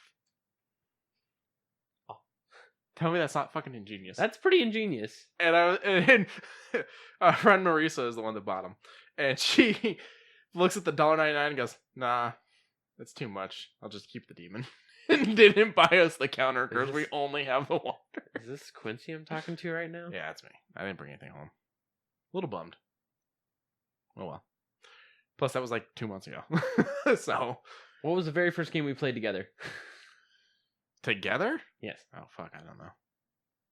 That shows that I am Quincy because I don't fucking remember. Okay, you're right. I know we played some fighting games probably first. It was probably like Mortal Kombat or Street Fighter. It was at your first apartment, and yeah, it was a fighting game. Because I don't have very many 2 players, but all fighting games are 2 players at least. Because I buy the fighting games for the story. The second game we played was Mario Kart. Yeah, Mario Kart's awesome. That's why. Yeah, you're right, but that wasn't the first game. The first game, and it was Mario Kart and 64. Yes. The first game okay. Now another cool thing about this book is throughout the entire pages, there's lore in newspaper articles. That's cool. Yeah, so it's like Pauper Prince plots bandit barony. I almost did a. That's one of the things that I miss about Paizo doing the magazine when they had the D&D contract before the contract was shut down and they launched Pathfinder. Was the idea of getting something that would be. They were like these mini quests, you know, and so it was almost like you were in the world and you just suddenly got to see something on a board. And then it's like, oh, your job. Yeah, there was a job board and you were able to pick something. Yeah, it was a magazine in the real world, but it was nice to think of it that way. I told you about Warforged, right? Yes, okay. About Warforged. I love Warforged. They are the greatest. And I made the joke that there could be one named Dildo. Yeah. I need to get Golden from you because I have an idea for him. He's downstairs in the closet. Yeah. For a minute there, I was like, you didn't give me anything physical. And I was like, oh, fuck, that's right. We made a figure. I made a figure. Yeah. I loved Golden so much. And I was like, if Boulder ever died, I would trade him in for I should have my brother print me up a figure. Yeah, why not? For Potness. What's it called? The Black Friday sale is still going on for Hero Forge. Yeah. $3.99 for the file. Yeah, just get the file, $3.99. Make sure I get the right file. I don't remember what file he needs. You send them both, and they both work, apparently, because one can be converted. So he's got 2 printers now, too. Does he? Yeah, he got a better one. Still got the old one, which he'll print simple shit with, but he's got a nice one. Ooh, then I need to send him Golden so he can reprint Golden, because he said he messed up, and I mean, I can tell the thing in his hand, the skull in his hand, I would like to get that one done. Yeah, see if he can do it. Okay. If you still have the file. Yeah, it's still in my email. The old one of the big problems was the plate would get wouldn't get to the right temperature, and so things would warp. That's why all of our dice trays were fucked up at first, and you had to reprint them bottoms. So, speaking of which, should I take my dice tray? If you want, I've been using one of them. I think there's another one in there still. Yeah, I'll take a dice tray too, because the table that we sit on is a glass table, so rolling on that, gotcha. I was like, even though I have a could you imagine Alex or Carlos rolling their dice, the ones that are made out of metal? Get this, the owners of such, Liz and John, the ones that we sit around, they have metal dice. They're the ones who do. Are they rolling them on that table? No, they have, like, Liz pulls up her little tiny box and rolls it like this. Like, you guys can't see it, but I'm leaning back in my chair, and I'm like pretending like I'm holding like a cat, and then I roll it in the box. And I'm like, I would prefer it to be a flat surface, not like a tilted otherwise. Yeah. There's boxes you can go and buy cheap. Oh, of course. They just need to get some boxes. Any box will do, really. Take the lid off of a fucking board game. I used to use a Kinder treat box. There you go. But anybody have a copy of fucking Yahtzee laying around? Pull the cup out, pull the little box out. And there. Ooh. Speaking of, we almost sent the fucking cell phone flying. But yeah, no, this, and it talks about like all the newspapers, like propaganda, running your own newspaper, like it. That's cool. Eberron goes into a huge detail about like they're really flushing out the RPG section of this. Kind of, because it's airships flying in and out. they say in certain cities the entire ground is corrosive, so everything above is you have to traverse over the rooftops. Everything's Jetsons level. Yeah, and you just got to make sure that you What do you think is the bottom of the Jetsons? The Flintstones. No, I thought that was time travel. No. Was that the movie worked that they were just the Flintstones were underneath them the Yep. whole time? Shit. No, it wasn't. But that's my theory. That's your theory. Because do they go up high? No, they don't. Do Yeah. the Jetsons go down low? No, they don't. It's the Snorks. Jesus fucking Christ. The Smurfs live in the jungles around, or the forests around the Flintstones. The Flintstones are underneath the Jetsons, and the Snorks are in the ocean. Okay. And Captain Caveman's our neighbor. Captain Caveman! We're fucking nerds. Yeah. All right. Let's go back to the review. For the okay. game. Yeah. So, Breakpoint. Not too far in. Not too far in, but we're having a blast. We are enjoying ourselves. We're killing shit way stronger than us because headshots pretty fucking good at. Yeah. And even if we're getting noticed, it's like we gotta clean it up. Can we clean it up? We can clean it up. Can we clean it up? No, we can't clean it up. We got clean it up. Now I have had two glitches. Yeah, I've ran into the same one as you. I jumped down from a ladder rather than climbing because I was playing Division controls and hit the wrong button and did like the dodge roll, and it rolled me through a wall into a little building that you're not supposed to be able to get into, and I was stuck in there for probably 5 minutes? 3. And I kept just trying different sections of the wall, hitting the roll button again, and eventually found a section of the wall I was able to roll back out of. And then I caught a video of a guy that walked up to a door, one of the sentries, one of the guards, and he just kind of was stuck walking against the door. He couldn't actually get through the door. Which wasn't a problem to me. I just walked up and shot him in the back of the head. Yeah. I mean, people. I will admit, AIs get stuck all the time. That's not a problem. It's more or less. The annoying thing was the door was a door that opens. You can go in and out of the door. I get it. It's not like you got stuck against the edge of the building or something. It's a closed door that it didn't open because the trigger that said, "Hey, it's supposed to open," never opened. Never triggered. Yeah. Yeah. So I mean, that's it. Yeah. I got stuck in a rock, went prone, popped out of the rock. Oh, I did fall through the ground to about waist level. I forgot about that one. Yeah. But, okay. Yeah, I just hit the dodge button a couple times and rolled out of it. That was good. Yeah. I'll admit that's kind of to be warranted with open world games. Yeah. They can't be perfect. And I mean, a couple patches, I think it'll run pretty smooth. It's running pretty smooth right now. It's running really smooth now. 60 frames. Everything looks beautiful. I do like the Biovac by the camping grounds. Bivouac. Yes. Now, funny thing. I couldn't remember what a bivouac was. We started the game. I was like, I've heard that word before, and I looked it up. I was like, that's right. It's a campground without a tent. It's a military thing or like a mountain climber thing, things like that. The mountain climbers will do that thing where they like hang like a sleeping bag from the edge of the fucking cliff and sleep in it. You ever seen that crazy shit? No. That's considered like a bivouac. Yeah. Look up photos of it. It's fucking. No, I'm good. No, look up photos. It's fucking gnarly. You got to see it. Like, I don't know how you would word it. Yeah, I guess bivouac would work. Yeah, the bivouacs are really nice.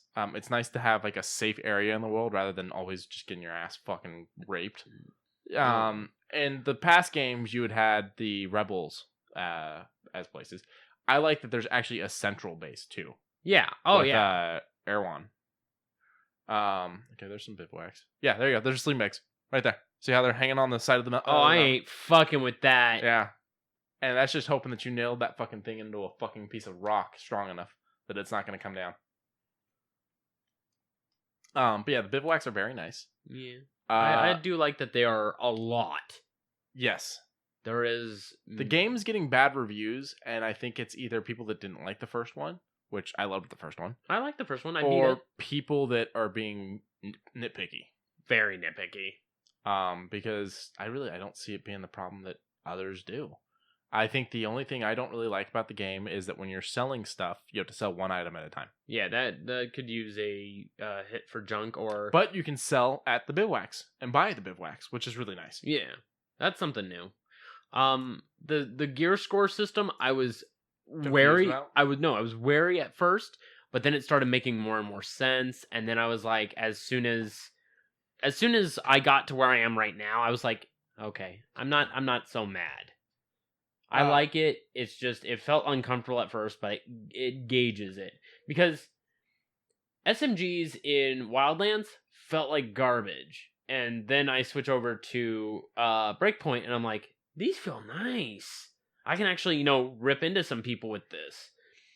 And I got a bullpup, and I'm just brah, brah, brah, brah, dropping bodies, and I'm like, this is great. Yeah, this is what it's supposed to feel like. The ranking through equipment, that's something they brought over from the first division. Yeah, I figured it was nice. And it worked well in the first division too, and I feel like it works really well in division 2 and now Breakpoint. I got some more answers. He's also a fighter, and he's a purple dragon knight archetype. Oh, that's a Unearthed Arcana. So that's what he turns into when he's not in his human form. He turns into this big. I've technically never seen it. Everyone else saw it. I was dead. Oh. I was being revived by my patron when it happened. That's where I got the blue handprint or purple handprint. Oh. My patron did like the comeback, grabbed my forearm and pulled me back to life, basically, and it left a mark. And he basically was like, "I'm not done with you. Get your shit together." The whole thing was I basically suicide. Alan Snackbar. I was purposely taking a bunch of damage because other people were gonna die, and I already have a get out of death free card on me. I have a ring that'll bring me back. Okay. And the patron brought me back, so I still have the ring. So I still have an extra life. I have a 1-up. You should be able to take a choice. By what I was gonna use? Yeah. I was fine using the patron. Okay. Because it also gave me, using the patron, gave me the second class. That's how I got Paladin. Oh, okay. So I was fine with it. Back to Breakpoint. I'm enjoying it. I've only completed 2 story missions, I think. And then just dicked around in the world, collecting guns, shooting people, blowing stuff up. But it's fun. It is fun. They built a very beautiful landscape, considering it's not based off of anything now, because it's a original island. And I'm already sitting here going... It is just off of New Zealand. Yes. It is not of New Zealand. It is just off of New Zealand. Yes. It's something that doesn't exist.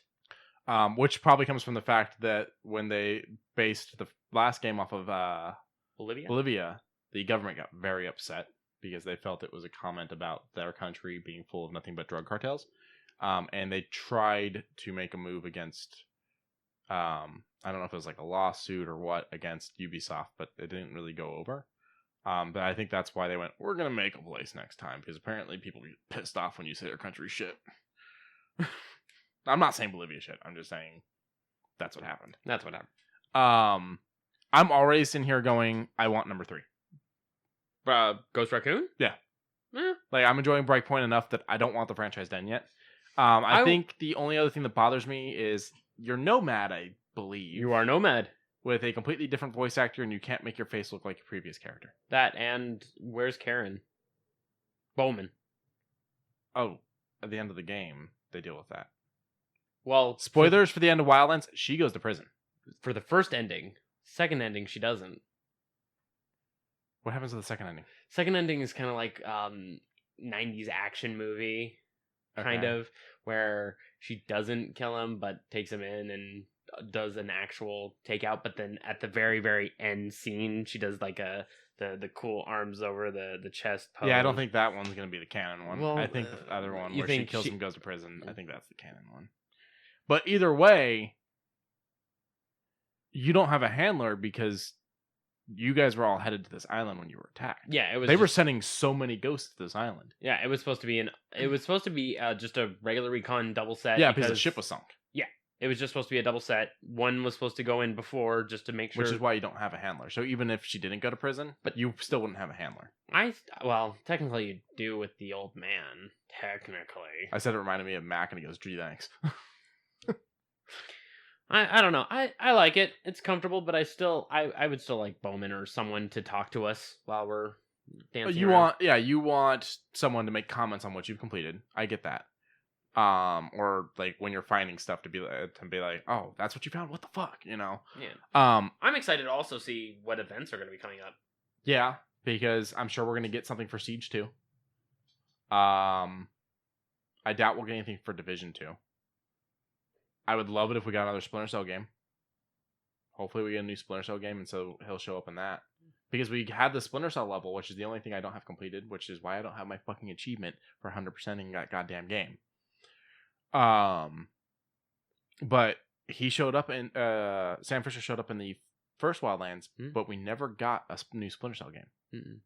So I'm curious if they're working on something with us getting that mission. Did they reference him in Siege or anything? I mean, I haven't played. No, Siege only referenced so much. They never.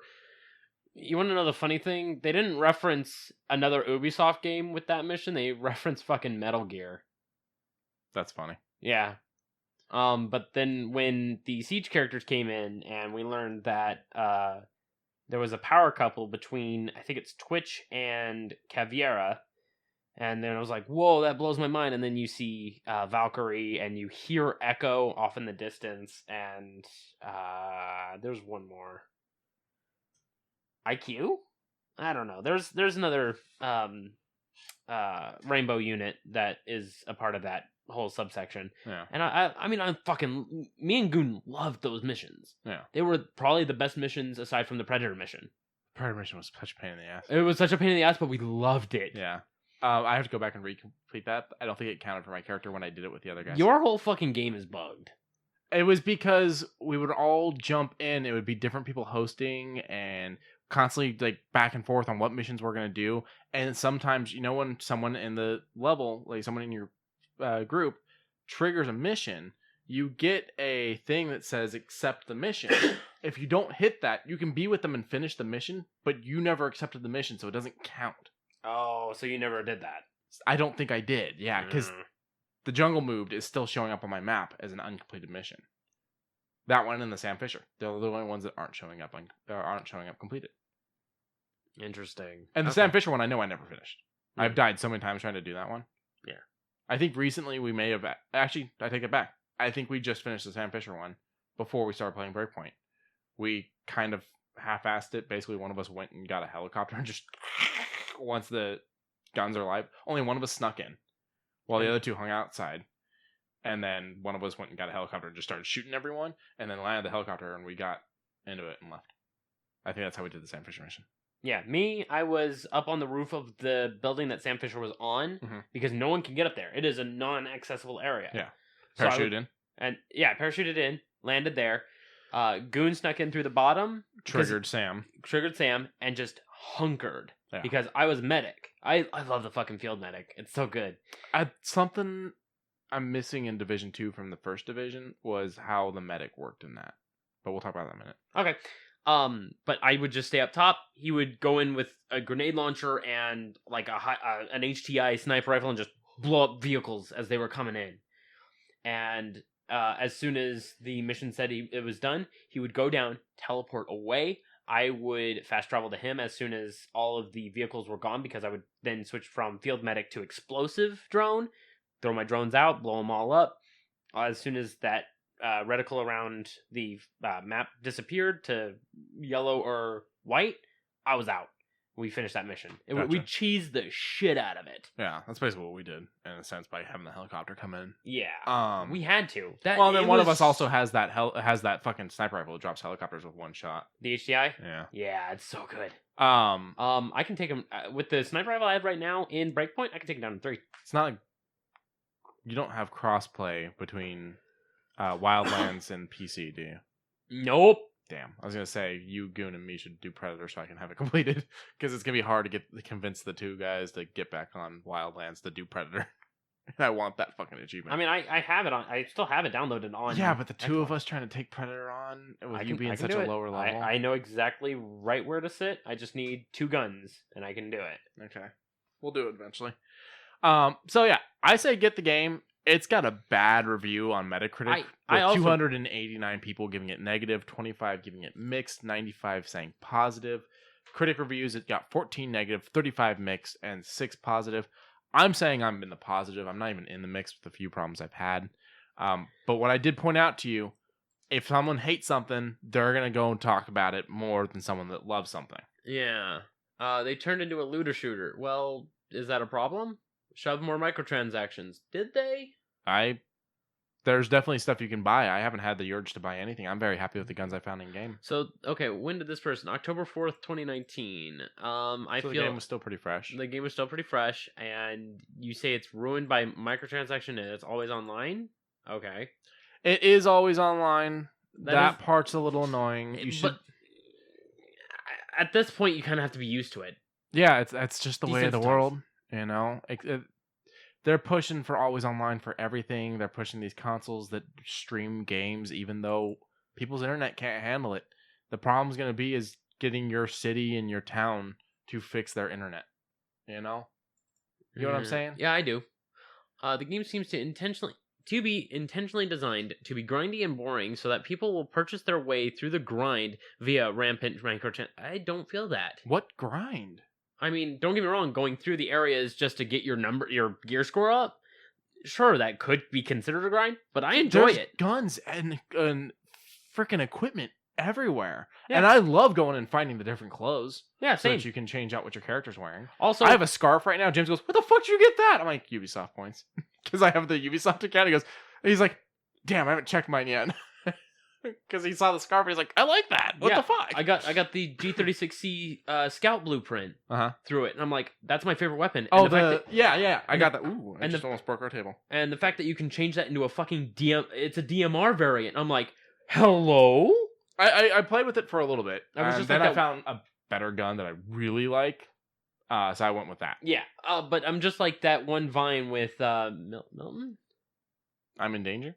No, where he fucking slides down a back alley on the ice, and as he stops, good evening. Oh, that guy. That's how that gun was introduced to me. how. I also made it to Gear Rank 71 just by buying stuff in the shop. So it is not a grind if you just and hop when into when the he shop. says buying stuff in the shop, talking completely in-game money Oh, yeah. that you make by finding things, Chests. completing missions, stuff like that. Yeah, the chests, like I'm some 44 and I've only done one real story mission and the tutorial mission.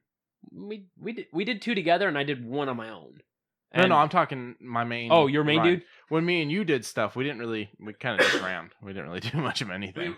We did two story missions. I Because I remember made a starting second them up. character to play with you. Yeah, but I'm and probably I just got. Yeah, no. Where we got story wise, that's Mhm. as far as I am with my character, my other character, Oh, okay. and my other character's in his 40s, I think, on rank. Oh, then and the cool thing about this, the cool thing about Breakpoint is something that they tried pushing. It's like you could be starting off the game, you can still join your level 150 friend. Yeah. And it'll be Things level equal. out. They did that on Division 2 as well. And it's like, what? Then there's no problem. You get to set your character's backstory if you talk to certain people. Yeah. You get to pick what person faction. Yeah, faction. You get to do faction, but then you also get to decide what your military history is. Were you a SEAL? Were you Desert Storm? Were you... Ranger. Ranger, yeah. Rangers lead the way. I went Air Force with one character, and I think I went Desert with the other, if I can remember correctly. I don't know what that does though, but it does nothing. It's just backstory. And it was a achievement. Oh, it was achievement, yeah. No, it's just RPGing, you know? You get to create your character's backstory. You get a selection of backstory to pick through. And I thought that was cool, because you kind of you just were nomad in Wildlands. Yeah, you didn't have much of a history. Yeah.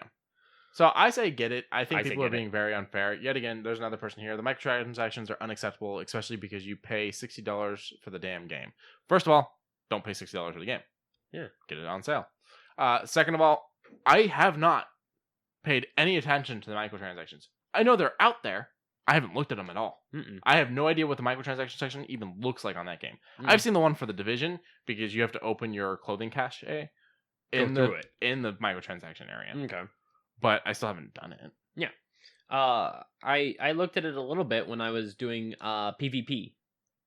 I did one round of Ghost War, which is actually kind of fun.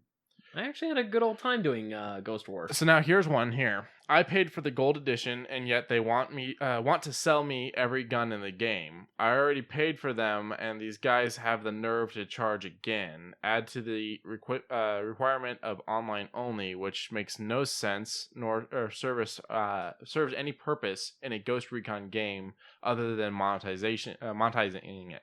They ruined the game and the repetition with their greed. I don't really understand that, because when you have guns in the game, the upgrades you do to those guns, when you find a stronger version of that gun, still count. So if you get a badass gun early in the game when you put all the stuff on it, and then you can find a stronger version of that, what the fuck's the issue? Yeah. This game disgusses me. Okay, this game disgusses me. Most microtransactions ever for a full price AAA game. Do not purchase the game. Save yourself the return game process. I think that's the issue. I don't like microtransactions. I fucking hate them. But you don't need them in this game. You don't need them in this game. No. For the most part, if you're doing it, it's for cosmetics, and that's when I think microtransactions are okay, because you don't need those things. You decide you want those things. So, I don't know. I think these people are seeing microtransactions and panicking. So I don't know.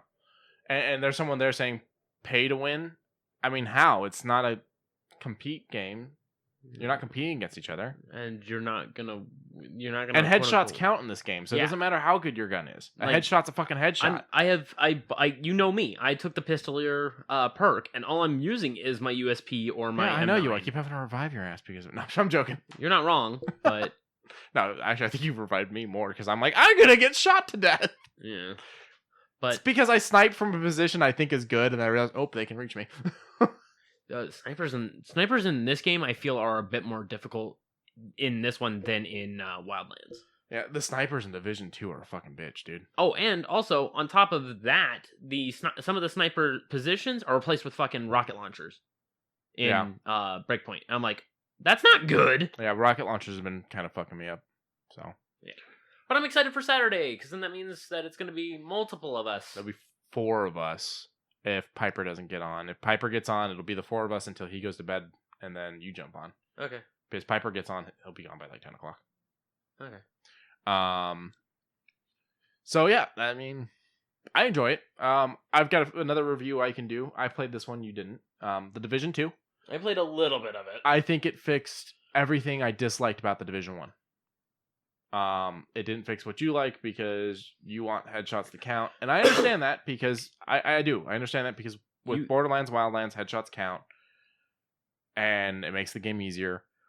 But this game, that wasn't the goal with this. This was tiering and whatnot. Yeah, I get that. I get it. So. But when you say it is a 50 caliber rifle and you shoot a man 5 times in the chest and once in the head, and he ain't even staggered. I know. And he's not even half health. That's where I'm like... They do stagger in Division 2. Some like go... No, all of them. They all, if you get a good headshot where it counts as a headshot, they all stagger. Okay. So... But my statement still stands that you still see that health bar still at half, and you're like, what the fuck? Yeah. But, like I said, I'm level 11 right now. I don't know what my gear is, but I'm a level 11. And the rifle I found... I'm dropping people one shot. One shot. The blue people 2 to 3 shots. The yellows aren't even. They're the strongest, right? They're Golds? a fucking challenge. Oh, like they're supposed to be the strongest one. Like, I'm dropping them still. Between me, my drone, or me and my turret, or me, my drone, and my turret, which are named Abra and Kadabra, by the way. Lauren named them. The turret came first, so he's Abra. The drone is Kadabra. We're just fucking wrecking everyone. But what they changed is you don't have that little medic box you can drop that heals you anymore. And that really bummed me out because I used the shit out of that because I had to play the Division. It's supposed to be a multiplayer thing. That's the other thing. Because the Division is meant to be multiple people. I think that's one of the reasons why headshots don't count because it's supposed to be like you're both taking that guy down. Okay. And you're playing by yourself. That made the Division 1 really hard for me is that game is geared towards multiple people playing the game and I played almost the entire fucking game by myself. So my turret and my heal box became my best friends because no one can get me when I go down, but the box can.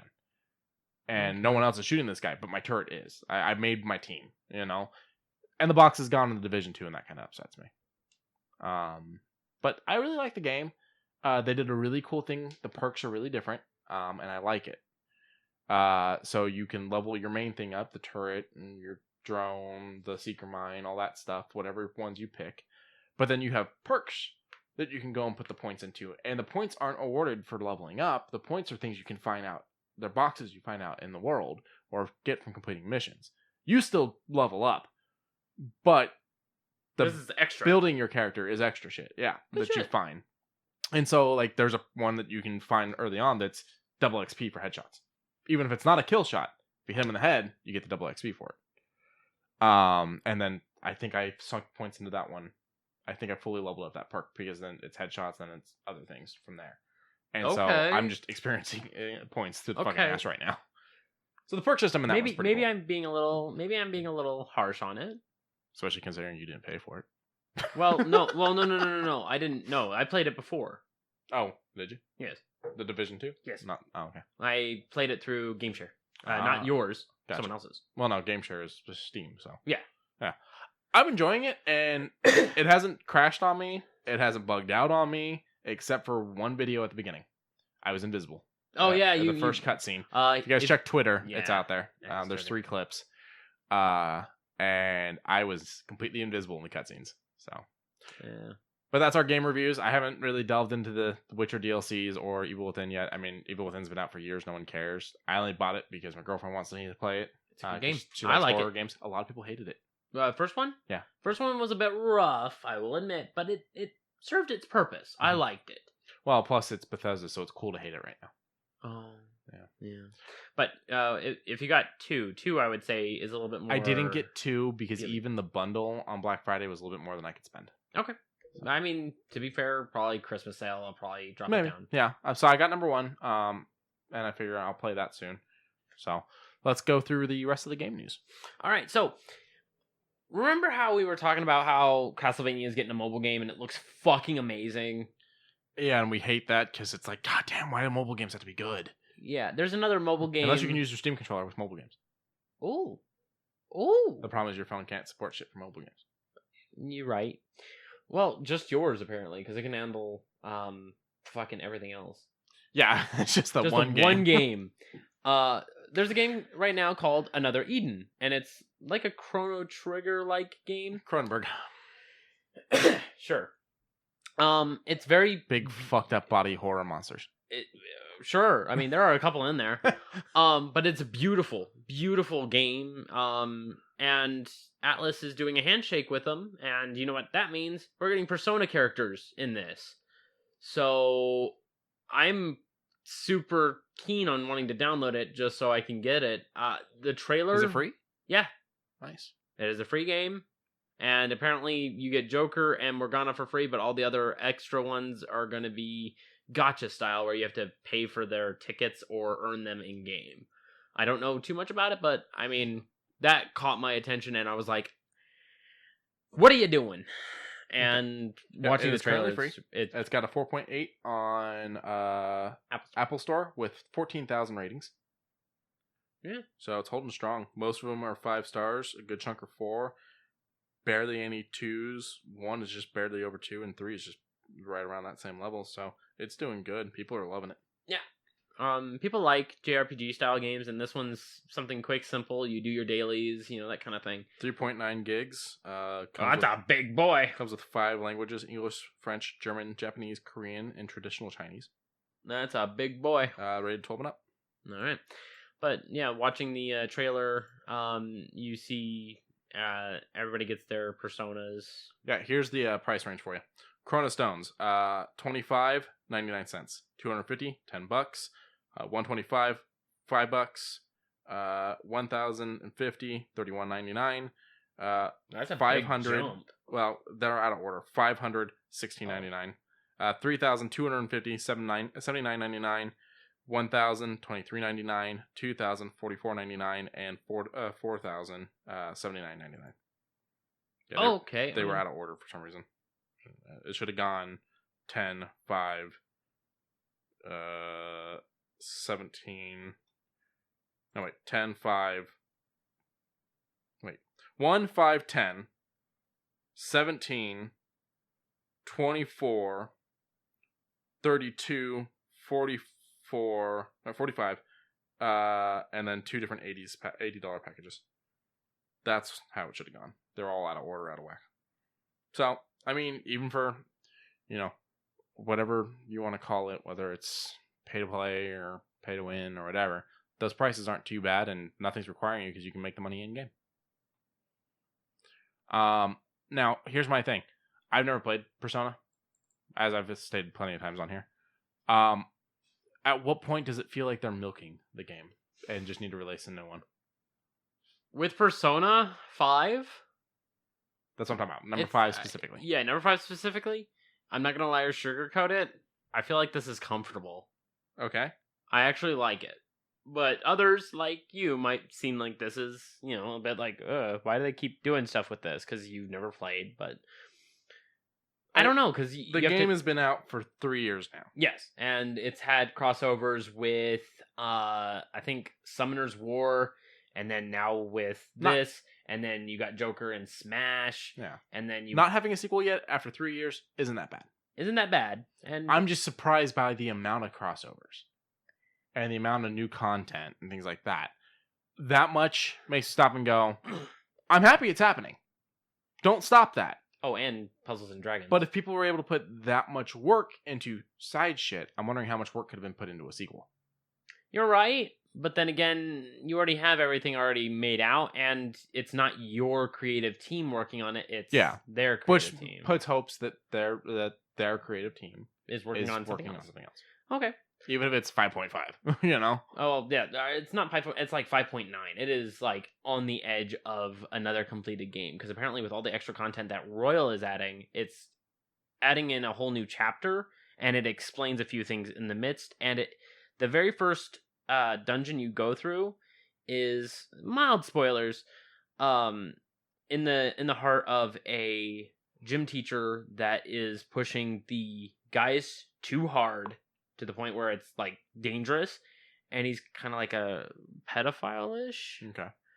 And... Down with pedos. And, yeah, and so you have to go into his heart and literally, break his mind and get him to confess. That's not where the mind is, but okay. Well, you know...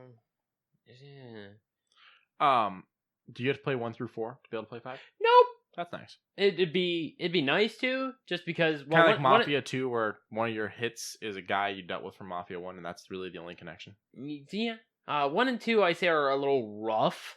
3 is where things get good. Play Persona 3 FES if you ever have the chance to. It's very, very fun. Music's great. Music for 3, 4, and 5 are fucking amazing.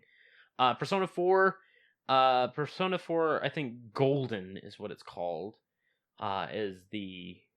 like everything included, and then Persona 5 Royal. Okay.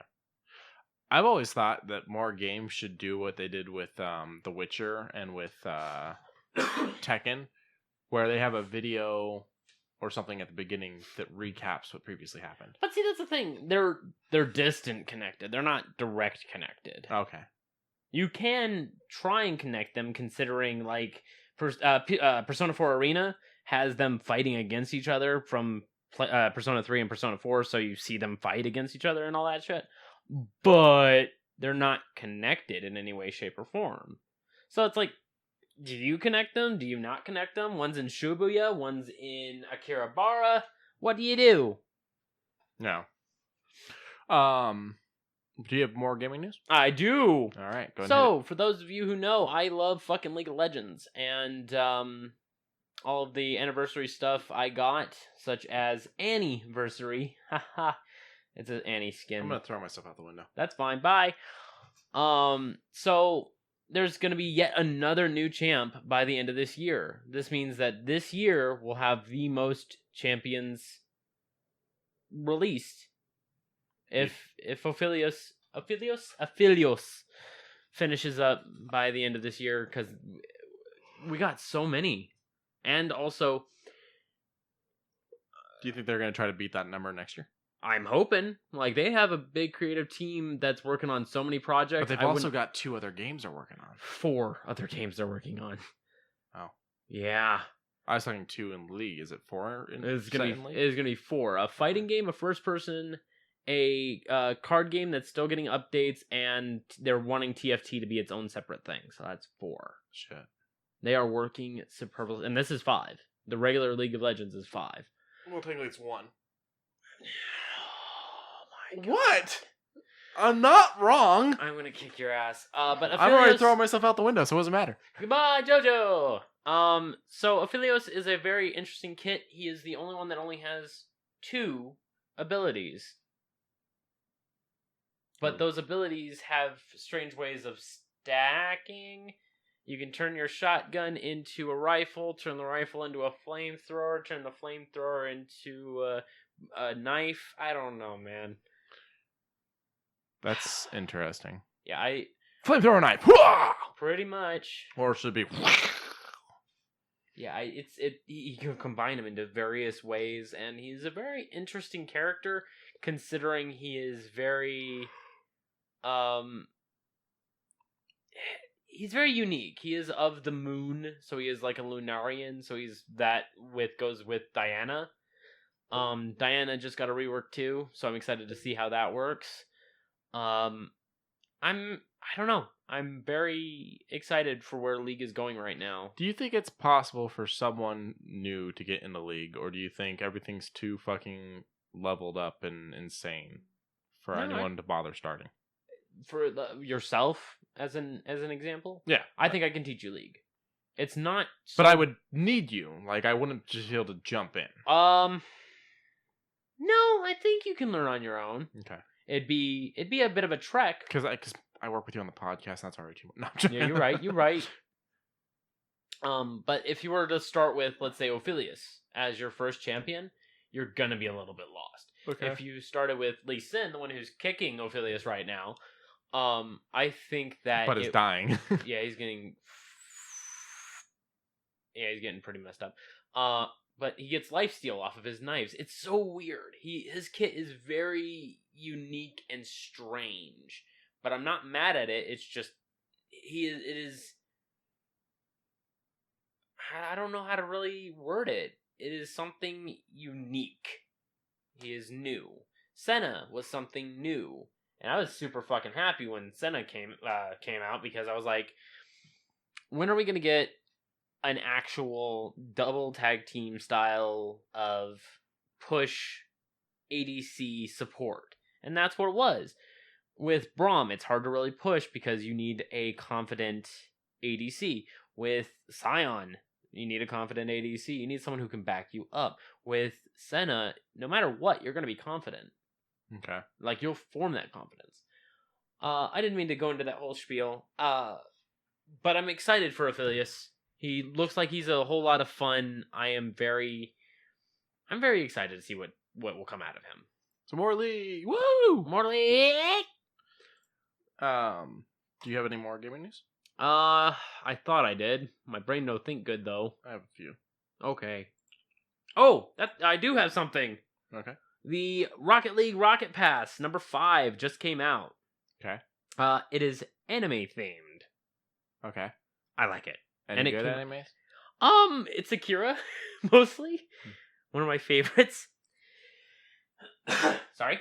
And $10. It's cheaper than the last. It's Cars. Why shouldn't it should be like Gundam? It's got Evangelion. Okay. It's kind of like Gundam. Yeah. But I love. Okay, tier 30. My thought in Gundam, for anyone that's confused, is just machine to machine. Yeah, it's pretty much that. But you want to know the best part of this thing? It's, I think, rank 34 or 38. It's a cat engine. You already got the dog on your car. I already have the dog on my car. Which is a Shiba. Your friends are wrong.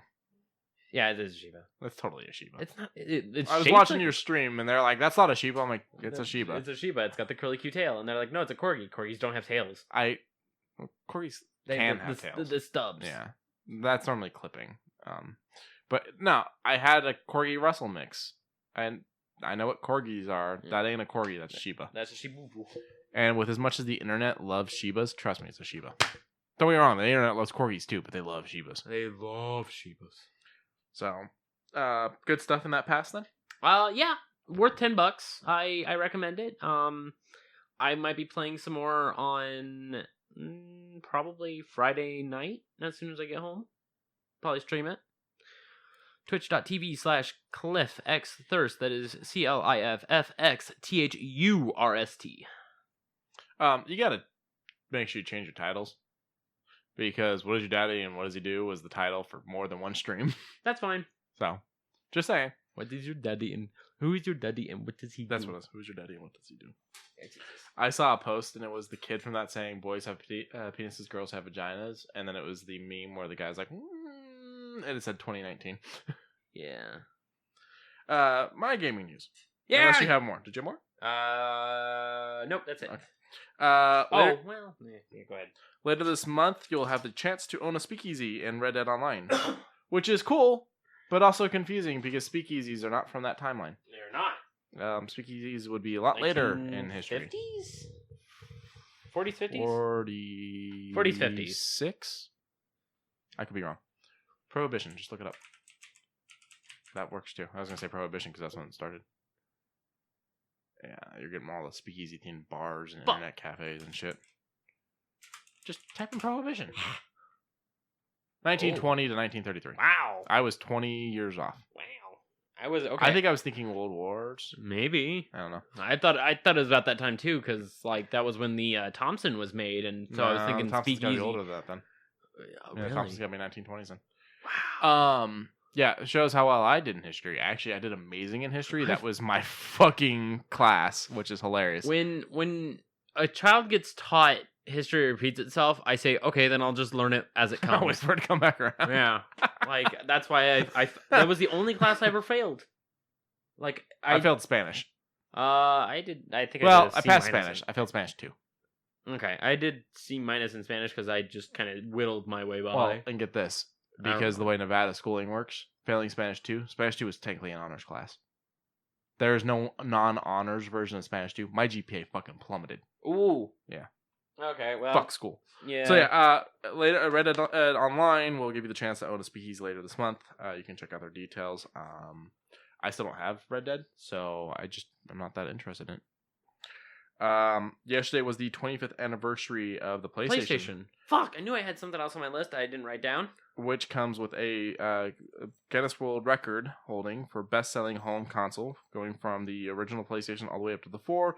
They have sold 450 million units. I'm not sure that any game console deserves to have the record for most units sold, because when you force people to buy your new game by not making games for the old ones, it's kind of cheating. Just saying. You're stating this for the current times, but back in the past, where they the PlayStation stopped making games for the PlayStation because they started making them for the PlayStation 2. You're right, but if they made Final Fantasy X for the PlayStation 1 looking as bad as the PlayStation 1 did back then, I wouldn't have bought it. No. I'm glad they made the PlayStation 2 with Final Fantasy X, so I am against what you were saying.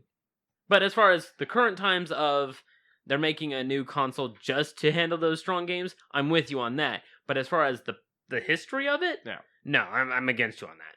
I fucking love the PlayStation 2, and I will fight you. It brings me to my next news story, actually. Fuck you. We have leaks of what Nemesis, Jill, and Carlos could look like in the potential Resident Evil 3 remake, which if they are remaking Resident Evil 3, you best damn believe I'm going to buy it, as long as it's at the level of Resident Evil 2's remake.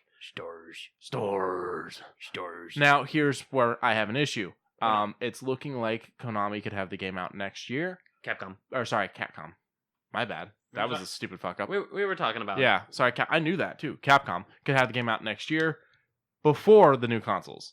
Most likely what will happen is they'll wait for the new consoles and release either better versions or only a version for the new console. I think they're gonna dual split it. Split it? If I know Capcom like they know Capcom, they would make more money splitting it, honestly. Yeah. It's the smarter decision. Unless PlayStation or Xbox offers them money to only sell it on one. If they do that, they're gonna lose so much profit. I guarantee you. Yeah. Because no one's gonna buy the new consoles at launch. Well, they're gonna be skeptical. No, people are gonna do it. But did you see the PlayStation 5? If that's how it actually looks, I can tell you I'm not buying it. I already don't want to buy it. If it's that fucking ugly, I definitely ain't gonna buy it. Yeah. Fucker looks like a goddamn VCR. It looks like a VCR with a V on top. It's got a fucking fade. What the fuck? But the whole thing with the Resident Evil 3, they very well could wait for console launch, even if it is just to split it. So the game probably could be ready sooner. They'll probably wait till the end of next year. So based off of console release dates, that's probably when you can expect that game. One can hope. Let me just push through these real quick. The Video Game Awards should be coming up soon. They'll probably announce it then. Yeah, Kojima will actually get to go. Sadly, he won't win one. He won one last year. But he's going to win one for Delivery Boy. I wanted the game to work, trust me. I also, I don't know, I don't know what he was thinking, but I'll admit some of the cutscenes were actually really nice. So, I mean, it was very nice to look at. I never played it. I don't think I will. I wanted to, but I don't think I will. I've got a lot on my plate right now. Leave me alone. Then I got... we got Breakpoint. We got Borderlands 3. We got Rocket League. We got fucking... Well, to be fair, Rocket League doesn't have an ending. You're right, but I got a lot of things to play. For the Switch Online, they added 6 more classic games. Along with these games is Star Fox 2 and Kirby Superstar. They will be added at the 12th of this month. So we don't want to switch, so it doesn't matter. And then I do believe my last gaming news, and then I've got a couple quick things, and we'll end this because I know we're running long. Cool. A multiplayer Outlast game is coming out.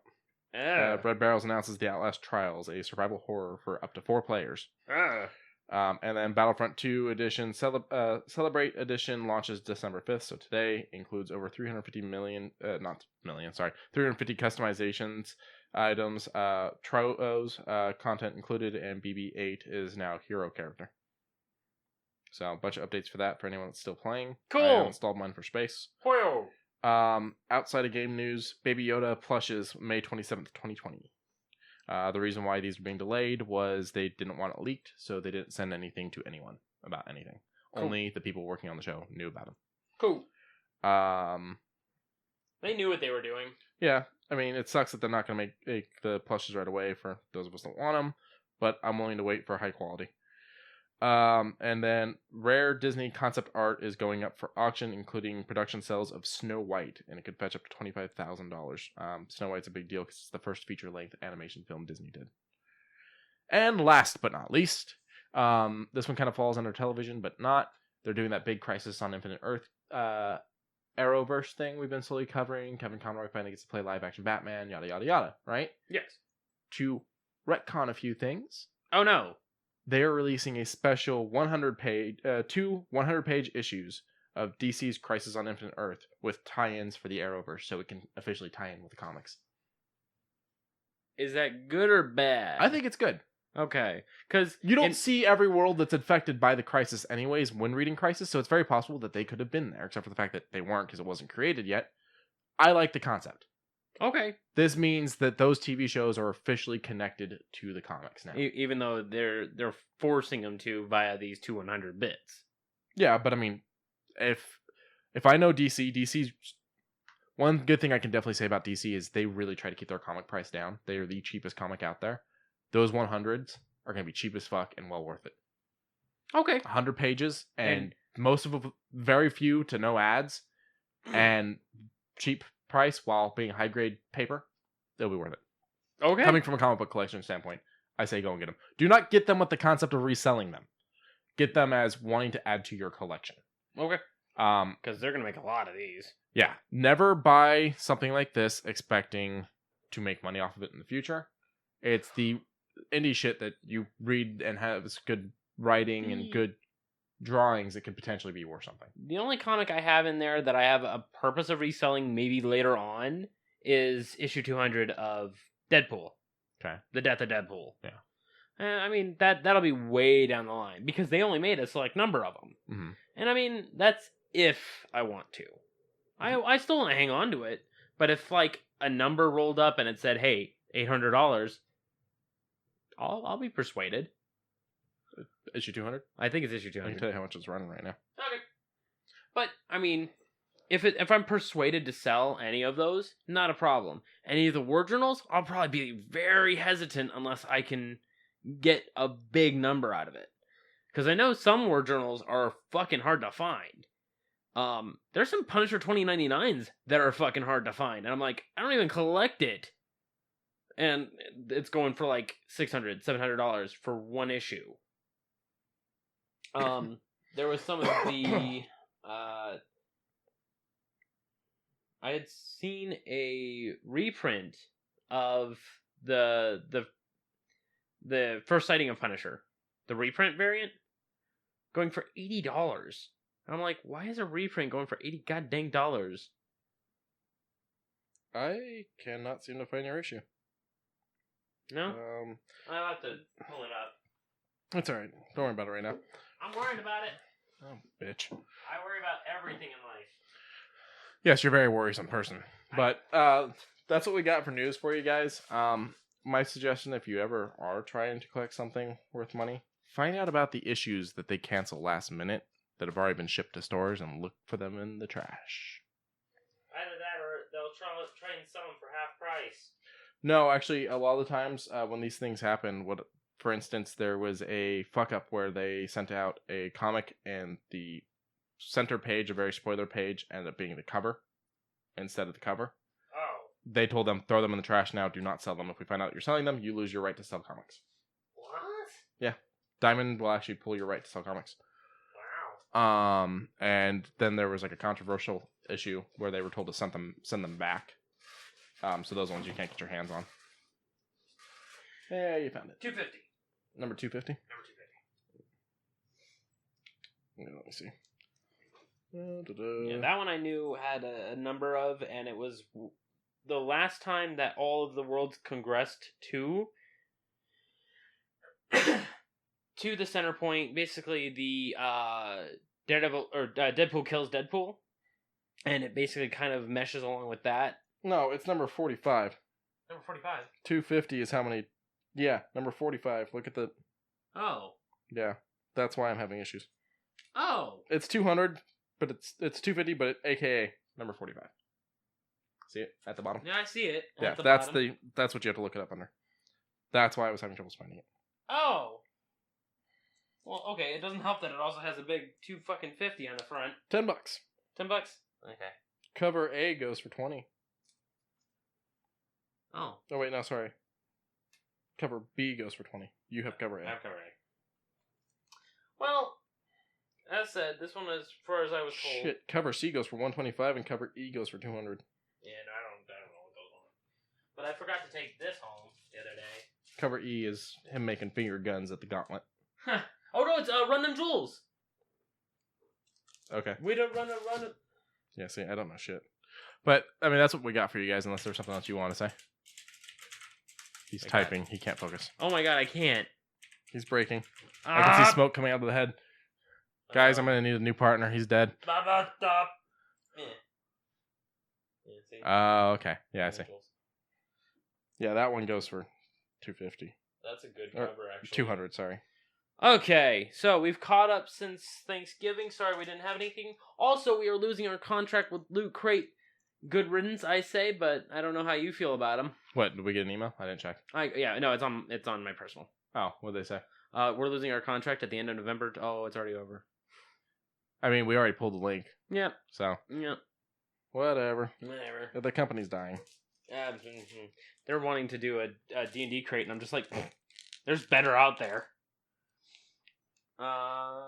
So make sure you check out Chokio Treat. Make sure you text us, email us, tweet us. I don't know how you're going to text us, but figure it out. I'll give you my phone number. Don't give your phone number out. I'll give my phone number out.